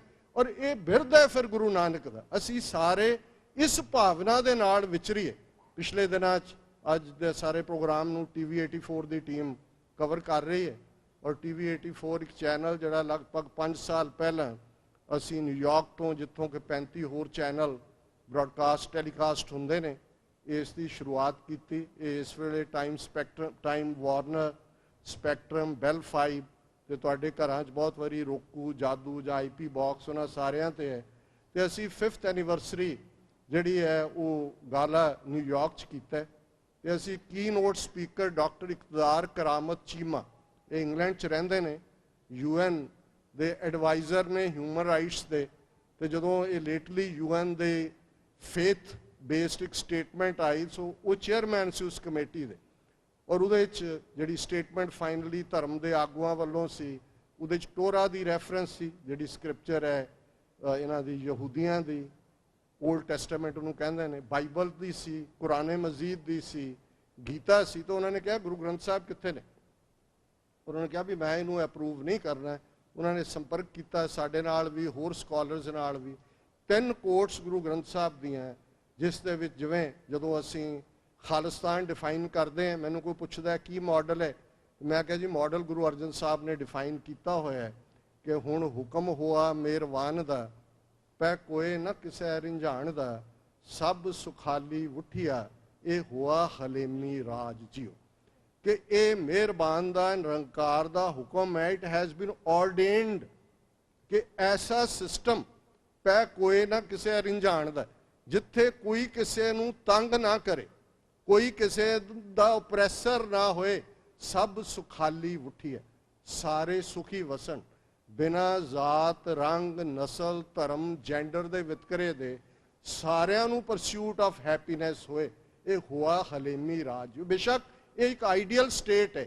ਜੇ ਸੁਕਰਾਤ ਨੇ ਦਾ ਰਿਪਬਲਿਕ ਜਿਹੜਾ ਡਾਇਲੌਗ ਪਲੇਟੋ ਨੇ ਲਿਖਿਆ, ਉਹਦੇ 'ਚ ਉਹ ਫਿਲਾਸਫਰ ਕਿੰਗ ਦਾ ਕਾਨਸੈਪਟ ਦਿੰਦਾ ਕਿ ਜਿਹੜੇ ਰਾਜੇ ਨੇ ਉਹ ਫਿਲਾਸਫਰ ਹੋਣ, ਉਹਨਾਂ ਦੇ ਅੰਦਰ ਇੰਨੀ ਚੇਤਨਾ ਹੋਏ। ਤੇ ਉਹਨੇ ਐਂਡ 'ਚ ਕਿਹਾ ਵੀ ਇਹ ਪੋਸੀਬਲ ਹੈ ਕਿ ਵੀ ਇਹ ਫਿਲਾਸਫਰ ਜਿਹੜੇ ਨਕੰਮੇ ਹੁੰਦੇ ਨੇ, ਕੋਈ ਕੰਮ ਕਰਦੇ ਹੀ ਨਹੀਂ, ਉਹ ਰਾਜੇ ਵੀ ਬਣ ਸਕਦੇ ਨੇ। ਉਹਨੇ ਕਿਹਾ ਵੀ it may be difficult but not impossible. ਜਦੋਂ ਅਸੀਂ ਹਲੇਮੀ ਰਾਜ ਦੀ ਗੱਲ ਕਰਦੇ ਹਾਂ, ਜਦੋਂ ਅਸੀਂ ਤਖਤ ਬਹਿ ਤਖਤੈ ਕੇ ਲਾਇਕ, ਤਖਤ ਤੇ ਉਹ ਬਹਿ ਜਿਹੜਾ ਤਖਤ ਤੇ ਬਹਿਣ ਦੇ ਲਾਇਕ ਹੈ। ਇਹ ਨਹੀਂ ਵੀ ਰਾਜੀਵ ਗਾਂਧੀ ਪ੍ਰਾਈਮ ਮਿਨਿਸਟਰ ਬਣਿਆ ਉਹਨੇ ਕਿਉਂਕਿ 10,000 ਸਿੱਖ ਮਾਰੇ ਤੇ ਸਾਰੀ ਬਹੁ ਗਿਣਤੀ ਨੇ ਕਿਹਾ ਵਾਹ ਵਾਹ ਵਾਹ ਵਾਹ ਭਾਰਤ ਮਾਤਾ ਬਚਾ ਦਿੱਤੀ, ਉਹ ਜਿਹੜਾ ਉਹਨੂੰ ਬਣਾ ਦਿੱਤਾ। ਨਰਿੰਦਰ ਮੋਦੀ ਨੇ 2,000 ਮੁਸਲਮਾਨ ਗੁਜਰਾਤ 'ਚ ਮਾਰਿਆ, ਵਾਹ ਵਾਹ ਵਾਹ ਵਾਹ ਬਹੁ ਗਿਣਤੀ ਨੇ ਜਿਹੜਾ ਉਹਨੂੰ ਪ੍ਰਾਈਮ ਮਿਨਿਸਟਰ ਬਣਾ ਦਿੱਤਾ। ਸੋ ਜਿਹੜੇ ਤਖਤ ਹੀ ਘੱਟ ਗਿਣਤੀਆਂ ਦੇ ਖੂਨ ਦੇ ਨਾਲ, ਜਿਨ੍ਹਾਂ ਦੇ ਤਿਲਕ ਲਾ ਕੇ ਜਿਨ੍ਹਾਂ ਨੇ ਲੱਗੇ ਨੇ, ਇਹਨਾਂ ਤੋਂ ਅਸੀਂ ਇਨਸਾਫ ਮੰਗਦੇ। ਔਰ ਉਹ ਕੌਮ, ਜਿਸ ਕੌਮ ਨੇ ਡੈਸਟਨੀ ਦਿੱਤੀ ਹੋਏ ਉਸ ਧਰਤੀ ਨੂੰ। ਔਰ ਐਵੇਂ ਨਹੀਂ ਸ਼ਾਹ ਮੁਹੰਮਦ ਨੇ ਕਿਹਾ ਸੀ ਕਿ ਸ਼ਾਹ ਮੁਹੰਮਦਾ ਗੱਲ ਤਾਂ ਸੋਈ ਹੋਣੀ ਜਿਹੜੀ ਕਰੇਗਾ ਖਾਲਸਾ ਪੰਥ ਮੀਆਂ। ਦੁਸ਼ਮਣ ਦੇਖਦੇ, ਦੁਨੀਆ ਦੇਖਦੀ ਹੈ ਵੀ ਖਾਲਸੇ ਦੇ ਕੋਲ ਕੀ ਹੈ ਔਰ ਖਾਲਸਾ ਕਿਵੇਂ ਤਬਦੀਲੀ ਨੂੰ ਲਿਆਏਗਾ। ਤੇ ਖਾਲਸਾ ਜਿਹੜਾ ਉਹ ਖਾਲਿਸਤਾਨ ਤੋਂ ਵੀ ਡਰਦਾ ਹੈ। ਖਾਲਸੇ ਨੂੰ ਸਿੱਖੀ ਦੇ 5 ਕਕਾਰ ਵੀ ਚੰਗੇ ਨਹੀਂ ਲੱਗਦੇ। ਖਾਲਸਾ ਆਪਸ 'ਚ ਸਿਰ ਜੋੜ ਕੇ ਬਹਿਣ ਨੂੰ ਤਿਆਰ ਨਹੀਂ। ਅਸੀਂ ਜਿਹੜੀ ਗੱਲ ਡਾਕਟਰ ਚੀਮਾ ਨੇ ਉਸ ਕੀ ਨੋਟ ਆਪਣੇ ਐਡਰੈਸ 'ਚ ਕਹੀ, 300 ਦੇ ਕਰੀਬ ਬੜੇ ਡਿਸਟਿੰਗੁਇਸ਼ਡ ਗੈਸਟ ਸੀ, ਸਭ ਦਾ ਹੀ ਸਿਰ ਨੀਵਾਂ ਹੋਇਆ। ਉਹਨਾਂ ਨੇ ਕਿਹਾ ਦੇਖੋ ਅੱਜ ਸਾਰੇ ਧਰਮਾਂ ਦਾ ਜ਼ੋਰ ਲੱਗਾ ਹੋਇਆ ਹੈ। ਮੁਸਲਮਾਨ ਚਾਹੁੰਦੇ ਨੇ ਵੀ ਉਹਨਾਂ ਦੀ ਗਿਣਤੀ ਕਿਵੇਂ ਵਧੇ, ਈਸਾਈ ਲੱਗੇ ਹੋਏ ਨੇ ਵੀ ਉਹਨਾਂ ਦਾ ਕੁਨਬਾ ਕਿਵੇਂ ਵਧੇ। ਕਹਿੰਦੇ ਮੈਨੂੰ ਸਿੱਖਾਂ ਤੇ ਬੜੀ ਹੈਰਾਨੀ ਹੁੰਦੀ ਹੈ ਵੀ ਤੁਸੀਂ ਕੱਢਣ ਤੇ ਲੱਗੇ ਹੋਏ ਹੋ ਵੀ ਇਹ ਵੀ ਸਿੱਖ ਨਹੀਂ, ਇਹ ਵੀ ਸਿੱਖ ਨਹੀਂ, ਇਹ ਵੀ ਸਿੱਖ ਨਹੀਂ, ਵੀ ਤੁਸੀਂ ਆਲਰੇਡੀ ਮਾਈਨੋਰਿਟੀ ਹੋ, ਤੁਸੀਂ ਕਿੱਥੇ ਜਾਓਗੇ। ਔਰ ਮੈਂ ਸਮਝਦਾ ਵੀ ਇਸ ਗੱਲ ਨੂੰ ਮੱਦੇਨਜ਼ਰ ਰੱਖਦੇ ਆ ਸਿਧਾਂਤ ਕਿਹਨੂੰ ਗੁਰੂ ਨੇ ਆਪਣੇ ਗਲ ਨਾਲ ਲਾਣਾ ਹੈ, ਕਿਹਨੂੰ ਵਡਿਆਈ ਦੇਣੀ ਹੈ। ਬੜੇ ਬੜੇ ਟਾਰਾਂ ਮਾਰਨ ਵਾਲੇ ਜਿਹੜੇ ਨੇ ਉਹ ਭੱਜ ਜਾਂਦੇ ਨੇ ਜਦੋਂ ਪਰਖ ਹੁੰਦੀ ਹੈ। ਪਤਾ ਨਹੀਂ ਕਿਹੜਾ ਬੂਤਾ ਸਿੰਘ ਗਰਜਾ ਸਿੰਘ ਗੁਰੂ ਬਣਾ ਦਿੰਦਾ ਹੈ, ਪਤਾ ਨਹੀਂ ਕਿਹਦੇ ਸਿਰ ਤੇ ਗੁਰੂ ਨੇ ਹੱਥ ਰੱਖ ਕੇ ਆ ਜਿਹਨੇ ਸਾਡੇ ਇਸ 4 ਦਹਾਕਿਆਂ ਦੇ ਸੰਘਰਸ਼ ਦੇ ਸ਼ਹੀਦ ਨੇ। ਇਹਨਾਂ ਦਾ ਤੁਸੀਂ ਪਿਛੋਕੜ ਦੇਖੋ, ਕੋਈ ਕਿਤੋਂ ਆਇਆ, ਕੋਈ ਕਿਤੋਂ ਆਇਆ। ਇੰਨੇ ਵੱਡੇ ਕੰਮ ਕਰ ਗਏ ਔਰ ਇੰਨੇ ਸਹਿਜ ਦੇ ਵਿੱਚ ਕਰ ਗਏ, ਪਰ ਭਰੋਸਾ ਸੀ, ਵਿਸ਼ਵਾਸ ਸੀ। ਸਿੱਖੀ ਦੇ ਕੋਲ ਜੇ ਅਸੀਂ ਵਿਸ਼ਵਾਸ ਛੱਡ ਦਈਏ, ਔਰ ਇਹ ਗੱਲ ਸਾਡੀ ਨਹੀਂ ਹੈ, ਯਹੂਦੀਆਂ ਦੀ ਗੱਲ ਇਜ਼ਰਾਈਲ ਦੇ ਹਵਾਲੇ ਨਾਲ ਅਸੀਂ ਕਰਦੇ ਹਾਂ। ਉਹਨਾਂ ਨੇ ਇੱਕ ਸਲੋਗਨ ਦਿੱਤਾ 19th century and you will it, you win it. ਜਿੱਤਣ ਦੇ ਲਈ ਸਾਡੇ ਗੁਰੂ ਨੇ ਤਾਂ ਸਾਡੀ ਗ੍ਰੀਟਿੰਗ ਹੀ ਵਿਲ ਐਂਡ ਵਿਨ ਦੀ ਦਿੱਤੀ ਹੋਈ ਹੈ। ਵਾਹਿਗੁਰੂ ਜੀ ਕਾ ਖਾਲਸਾ, ਵਾਹਿਗੁਰੂ ਜੀ ਕੀ, ਇਹ ਸਾਡੀ ਗ੍ਰੀਟਿੰਗ ਹੈ ਕਿ ਖਾਲਸਾ ਉਹਨਾਂ ਵੈਲਿਊਜ਼ ਚੋਂ, ਡਿਵਾਈਨ ਵੈਲਿਊਜ਼ ਚੋਂ ਉਸ ਵੰਡਰਫੁਲ ਲਾਰਡ ਨੇ ਬਣਾਇਆ। ਤੇ ਕਿਉਂਕਿ ਖਾਲਸਾ ਇਨਹੈਰਿਟਰ ਹੈ ਵਾਹਿਗੁਰੂ ਦੀਆਂ ਵੈਲਿਊਜ਼ ਦਾ, ਫਤਿਹ ਤਾਂ ਵਾਹਿਗੁਰੂ ਦੀ ਹੈ। ਅਸੀਂ ਤਾਂ ਇੱਕ ਉਹ ਇਨਸਟਰੂਮੈਂਟ ਹੈ, ਉਹ ਬਿਆਨ ਸਿੰਘ ਸਤਵੰਤ ਸਿੰਘ ਇਨਸਟਰੂਮੈਂਟ ਬਣ ਜਾਣ, ਇੰਦਰਾ ਗਾਂਧੀ ਨੂੰ ਸਜ਼ਾ ਯਾਫਤਾ ਕਰਨ ਦੇ ਉਹ ਜਿੰਦਾ ਸੁੱਖਾ ਬਣ ਜਾਣ, ਉਹ ਕੋਈ ਹੋਰ ਬਣ ਜਾਏ। ਇਹ ਅਲਟੀਮੇਟਲੀ ਜਿਹੜੀ ਵਿਕਟਰੀ ਹੈ ਇਹ ਤਾਂ ਵਾਹਿਗੁਰੂ ਦੀ ਹੈ, ਜਿਨ੍ਹਾਂ ਦੀ ਗ੍ਰੀਟਿੰਗ ਇਹ ਹੋਏ, ਜਿਹੜੇ ਗੁਰੂ ਤੋਂ ਹੀ ਸਭ ਕੁਝ ਮੰਗਦੇ ਹੋਣ, ਖਾਲਸਾ ਜੀ ਕੇ ਬੋਲਬਾਲੇ ਦੀ ਅਰਦਾਸ ਰੋਜ਼ ਕਰਦੇ ਹੋਣ, ਆਪਣੀ ਫਾਈਨਲ ਪ੍ਰੇਅਰ ਉਹਨਾਂ ਦੀ ਰਾਜ ਕਰੇਗਾ ਖਾਲਸਾ ਦੇ ਨਾਲ ਮੁੱਕਦੀ ਹੋਏ। ਉਹਨਾਂ ਨੂੰ ਸਮਝਾਉਣਾ ਪਏ ਵੀ ਸਾਨੂੰ ਰਾਜ ਸ਼ਕਤੀ ਕਿਉਂ ਚਾਹੀਦੀ ਹੈ, ਪੋਲੀਟੀਕਲ ਪਾਵਰ ਕਿਉਂ ਚਾਹੀਦੀ ਹੈ। ਜੇ ਪੋਲੀਟੀਕਲ ਪਾਵਰ ਨਹੀਂ ਹੋਏਗੀ, ਔਰ ਮੈਂ ਕਨਕਲੂਡ ਕਰਾਂ, ਮੈਨੂੰ ਹਾਲਾਂਕਿ ਸਮਾਂ ਸੀਮਾ ਬਾਰੇ ਕਿਹਾ ਗਿਆ ਸੀ ਕਿ ਫॉर ਆਵਰਸ ਐਂਡ ਆਵਰਸ, ਪਰ ਮੈਂ ਸਮਝਦਾ ਕਿ ਹਰ ਇੱਕ ਦੇ ਤੁਹਾਡੇ ਵੀ ਕੋਈ ਸ਼ਾਮ ਦੇ ਰੁਝੇਵੇਂ ਵੀ ਹੋਣਗੇ, ਮੈਂ ਜ਼ਿਆਦਾ ਵਕਤ ਨਹੀਂ ਲਵਾਂਗਾ। ਪਰ ਇੱਕ ਗੱਲ ਜਿਹੜੀ ਇਤਿਹਾਸ ਦੇ ਹਵਾਲੇ ਨਾਲ ਕਹਿਣੀ ਬੜੀ ਜ਼ਰੂਰੀ ਹੈ, 2 ਗੱਲਾਂ, ਔਰ ਦੋਨੋਂ ਹੀ ਅਫਰੀਕਨ ਪ੍ਰੋਵਰਬਸ ਨੇ। ਅਫਰੀਕਾ ਜਿਹਨੂੰ ਇਹ ਕੋਲੋਨਾਈਜ਼ ਕਰਨ ਵਾਲੀਆਂ ਪਾਵਰਸ ਨੇ ਅਨਸਿਵਲਾਈਜ਼ਡ ਕਿਹਾ, ਇਹ ਵੀ ਇੱਕ ਕੋਲੋਨੀਅਲ ਮੈਂਟੈਲਿਟੀ ਹੁੰਦੀ ਹੈ। ਜਦੋਂ ਸਿੱਖਾਂ ਦੀ ਗੱਲ ਹੁੰਦੀ ਹੈ, ਤੁਸੀਂ ਕਦੇ ਦੇਖੋ ਕਿ ਪੰਜਾਬੀ ਜ਼ਬਾਨ ਤੇ ਆਧਾਰਿਤ ਕਿਉਂ ਪੰਜਾਬੀ ਸੂਬਾ ਬਣਾਉਣ ਲਈ 60,000 ਸਿੱਖ ਜੇਲ੍ਹਾਂ 'ਚ ਗਿਆ, ਮੈਂਟੈਲਿਟੀ ਕੀ ਸੀ। ਜਦੋਂ ਪੰਜਾਬੀ ਸੂਬਾ ਡਿਨਾਈ ਕੀਤਾ ਜਾਂਦਾ ਸੀ ਤੇ ਕਹਿੰਦਾ ਸੀ ਇਹ ਤਾਂ ਗੰਵਾਰੋਂ ਕੀ ਭਾਸ਼ਾ ਹੈ, ਲੈਂਗੁਏਜ ਆਫ ਦਾ ਇਲਿਟਰੇਟ। ਔਰ ਇਸ ਗੱਲ ਲਈ ਕਿ ਵੀ ਪੰਜਾਬੀ ਜ਼ਬਾਨ, ਕਿਉਂਕਿ ਗੁਰੂ ਗ੍ਰੰਥ ਸਾਹਿਬ ਜੀ ਗੁਰਮੁਖੀ 'ਚ ਨੇ, ਇਹ ਇਹਨਾਂ ਨੂੰ ਕਬੂਲ ਨਹੀਂ ਸੀ। ਫਿਰ ਉਸ ਵੇਲੇ ਦੇ ਆਰੀਆ ਸਮਾਜੀ ਸਕਾਲਰ ਸੂਰਜ ਭਾਨ, BS ਬੈਲ, ਇਹ ਸਾਰੇ ਜਿਹੜੇ DAV ਕਾਲਜਾਂ ਜਾਂ ਪੰਜਾਬ ਯੂਨੀਵਰਸਿਟੀ ਦੇ ਵਿੱਚ ਜੱਫਾ ਮਾਰ ਕੇ ਬੈਠੇ ਨੇ, ਇਹ ਕਹਿੰਦੇ ਸੀ ਇਸਕੋ ਦੇਵਨਾਗਰੀ में ਲਿਖ देते हैं, ਦੇਵਨਾਗਰੀ ਕ ਖ 'ਚ ਲਿਖ ਦਿਓ, ਬੋਲੀ ਉਹੀ ਰੱਖੋ, ਇਹ ਸਾਨੂੰ ਕਬੂਲ ਹੈ। ਇਹਨਾਂ ਨੂੰ ਇਸ ਨਾਲ ਵੀ ਪ੍ਰੋਬਲਮਸ। ਸੋ ਇਹ ਜਿਹੜੇ ਕੋਲੋਨਾਈਜ਼ ਔਰ ਸਿੱਖਾਂ ਬਾਰੇ ਜੋਕਸ ਦੀ ਗੱਲ ਅੱਜ ਤੱਕ ਵੀ ਸਾਰੀ ਇਹਨਾਂ ਦੀ ਜਿੰਨੀ ਸਰਵਿਸ ਇਹਨਾਂ ਦੀ ਬਾਲੀਵੁੱਡ ਇੰਡਸਟਰੀ ਨੇ ਕੀਤੀ ਹੈ, ਉਹਨੇ 10,000 ਪੰਡਤ ਮਿਲ ਕੇ ਨਹੀਂ ਸੀ ਸਿੱਖੀ ਦਾ ਬੇੜਾਗਰ ਕਰ ਸਕਦੇ। ਕੀ ਬਣਾ ਦਿੱਤਾ ਹੈ? ਸਬਜੈਕਟ ਟੂ ਪਹਿਲਾਂ ਉਹੀ ਜੋਕਸ, ਟੈਕਸੀ ਡਰਾਈਵਰ, ਸ਼ਰਾਬੀ। ਔਰ ਹੁਣ ਕੀ ਹੈ? ਹੁਣ ਇਹ ਹੈ ਜਿਵੇਂ ਇੱਥੇ ਇਹਨਾਂ ਨੇ ਉਹ ਨੇਟਿਵ ਅਮਰੀਕਨਸ ਉਹ ਮਾਰ-ਮੂਰ ਦਿੱਤੇ, 1-2 ਮਿਲੀਅਨ ਜਿਹੜੇ ਬਚੇ ਨੇ ਉਹ ਸਾਰੇ ਰਿਜ਼ਰਵੇਸ਼ਨਸ ਕਦੇ ਜਾ ਕੇ ਜਾਓ ਪੁੱਠੇ ਲਿਟੇ ਹੋਏ ਨੇ, ਤੇ ਉਹ ਮੋੜ ਦੇ ਖੰਭ ਲਾ ਕੇ 4 ਜੁਲਾਈ ਵਾਲੇ ਦਿਨ ਨੱਚਣ ਆ ਜਾਂਦੇ ਨੇ। ਸੋ ਸਾਡਾ ਹਾਲ ਜੇ ਤੁਸੀਂ ਕੁੱਲ ਮਿਲਾ ਕੇ ਦੇਖੋ, ਸਾਡਾ ਪ੍ਰਾਈਡ ਖੋਹ ਲਿਆ, ਸਾਡਾ ਸਭ ਕੁਝ ਖੋਹ ਕੇ ਫਿਰ ਵੀ ਸਾਨੂੰ ਇਸ ਗੱਲ ਦਾ ਅਹਿਸਾਸ ਨਾ ਹੋਏ। ਔਰ ਇਹ ਗੱਲ ਅਫਰੀਕਨ ਪ੍ਰੋਵਰਬਸ ਦੇ ਹਵਾਲੇ ਨਾਲ ਬੜੀ ਟਰੂ ਹੈ ਕਿ ਉਹਨਾਂ ਨੇ 2 ਗੱਲਾਂ ਕਹੀਆਂ। ਉਹਨਾਂ ਨੇ ਕਿਹਾ ਕਿ ਭਾਈ ਲੱਕੜਹਾਰਾ ਜੰਗਲ ਦੇ ਵਿੱਚ ਆਇਆ, ਉਸਨੇ ਦੇਖਿਆ, ਉਹਨੇ ਕਿਹਾ ਜੀ ਬਹੁਤ ਵਧੀਆ ਦਰਖਤ ਨੇ, ਮੈਂ ਇਹ ਲੱਕੜ ਕੱਟਣੀ ਹੈ। ਦਰਖਤਾਂ ਨੇ ਹੱਸ ਕੇ ਕਿਹਾ ਨਹੀਂ, ਸਾਡੇ 'ਚ ਬੜੀ ਯੂਨਿਟੀ ਹੈ, ਤੂੰ ਸਾਨੂੰ ਨਹੀਂ ਕੱਟ ਸਕਦਾ, ਸਾਡਾ ਨੁਕਸਾਨ ਨਹੀਂ ਕਰ ਸਕਦਾ। ਇਵੈਂਚੁਅਲੀ ਉਹਨੇ ਇੱਕ ਦਰਖਤ ਕੱਟਿਆ, ਉਹਦਾ ਦਸਤਾ ਆਪਣੀ ਉਸ ਐਕਸ ਦੇ ਵਿੱਚ ਲਾਇਆ ਤੇ ਅਗਲੇ ਦਿਨ ਆ ਗਿਆ ਤੇ ਇੱਕ ਇੱਕ ਕਰਕੇ ਸਾਰੇ ਦਰਖਤ ਕੱਟ ਦਿੱਤੇ। ਮੈਸੇਜ ਇਹ ਹੈ ਕਿ ਆਪਣਿਆਂ ਦਾ ਨੁਕਸਾਨ ਉਦੋਂ ਹੀ ਹੁੰਦਾ ਹੈ ਜਦੋਂ ਆਪਣੇ ਬਗਾਨਿਆਂ ਦੇ ਹੱਥ 'ਚ ਕੁਹਾੜੀ ਦਾ ਦਸਤਾ ਬਣਨ ਨੂੰ ਤਿਆਰ ਹੁੰਦੇ ਨੇ। ਤੇ ਦੂਸਰੀ ਕਹਾਣੀ ਸ਼ੇਰ ਤੇ ਸ਼ਿਕਾਰੀ ਦੀ ਹੈ, ਔਰ ਇਹ ਕਿਹਾ ਜਾਂਦਾ ਹੈ ਕਿ ਸ਼ੇਰ ਬੜਾ ਉਹਨੇ ਭਬਕਾਰ ਮਾਰੀ।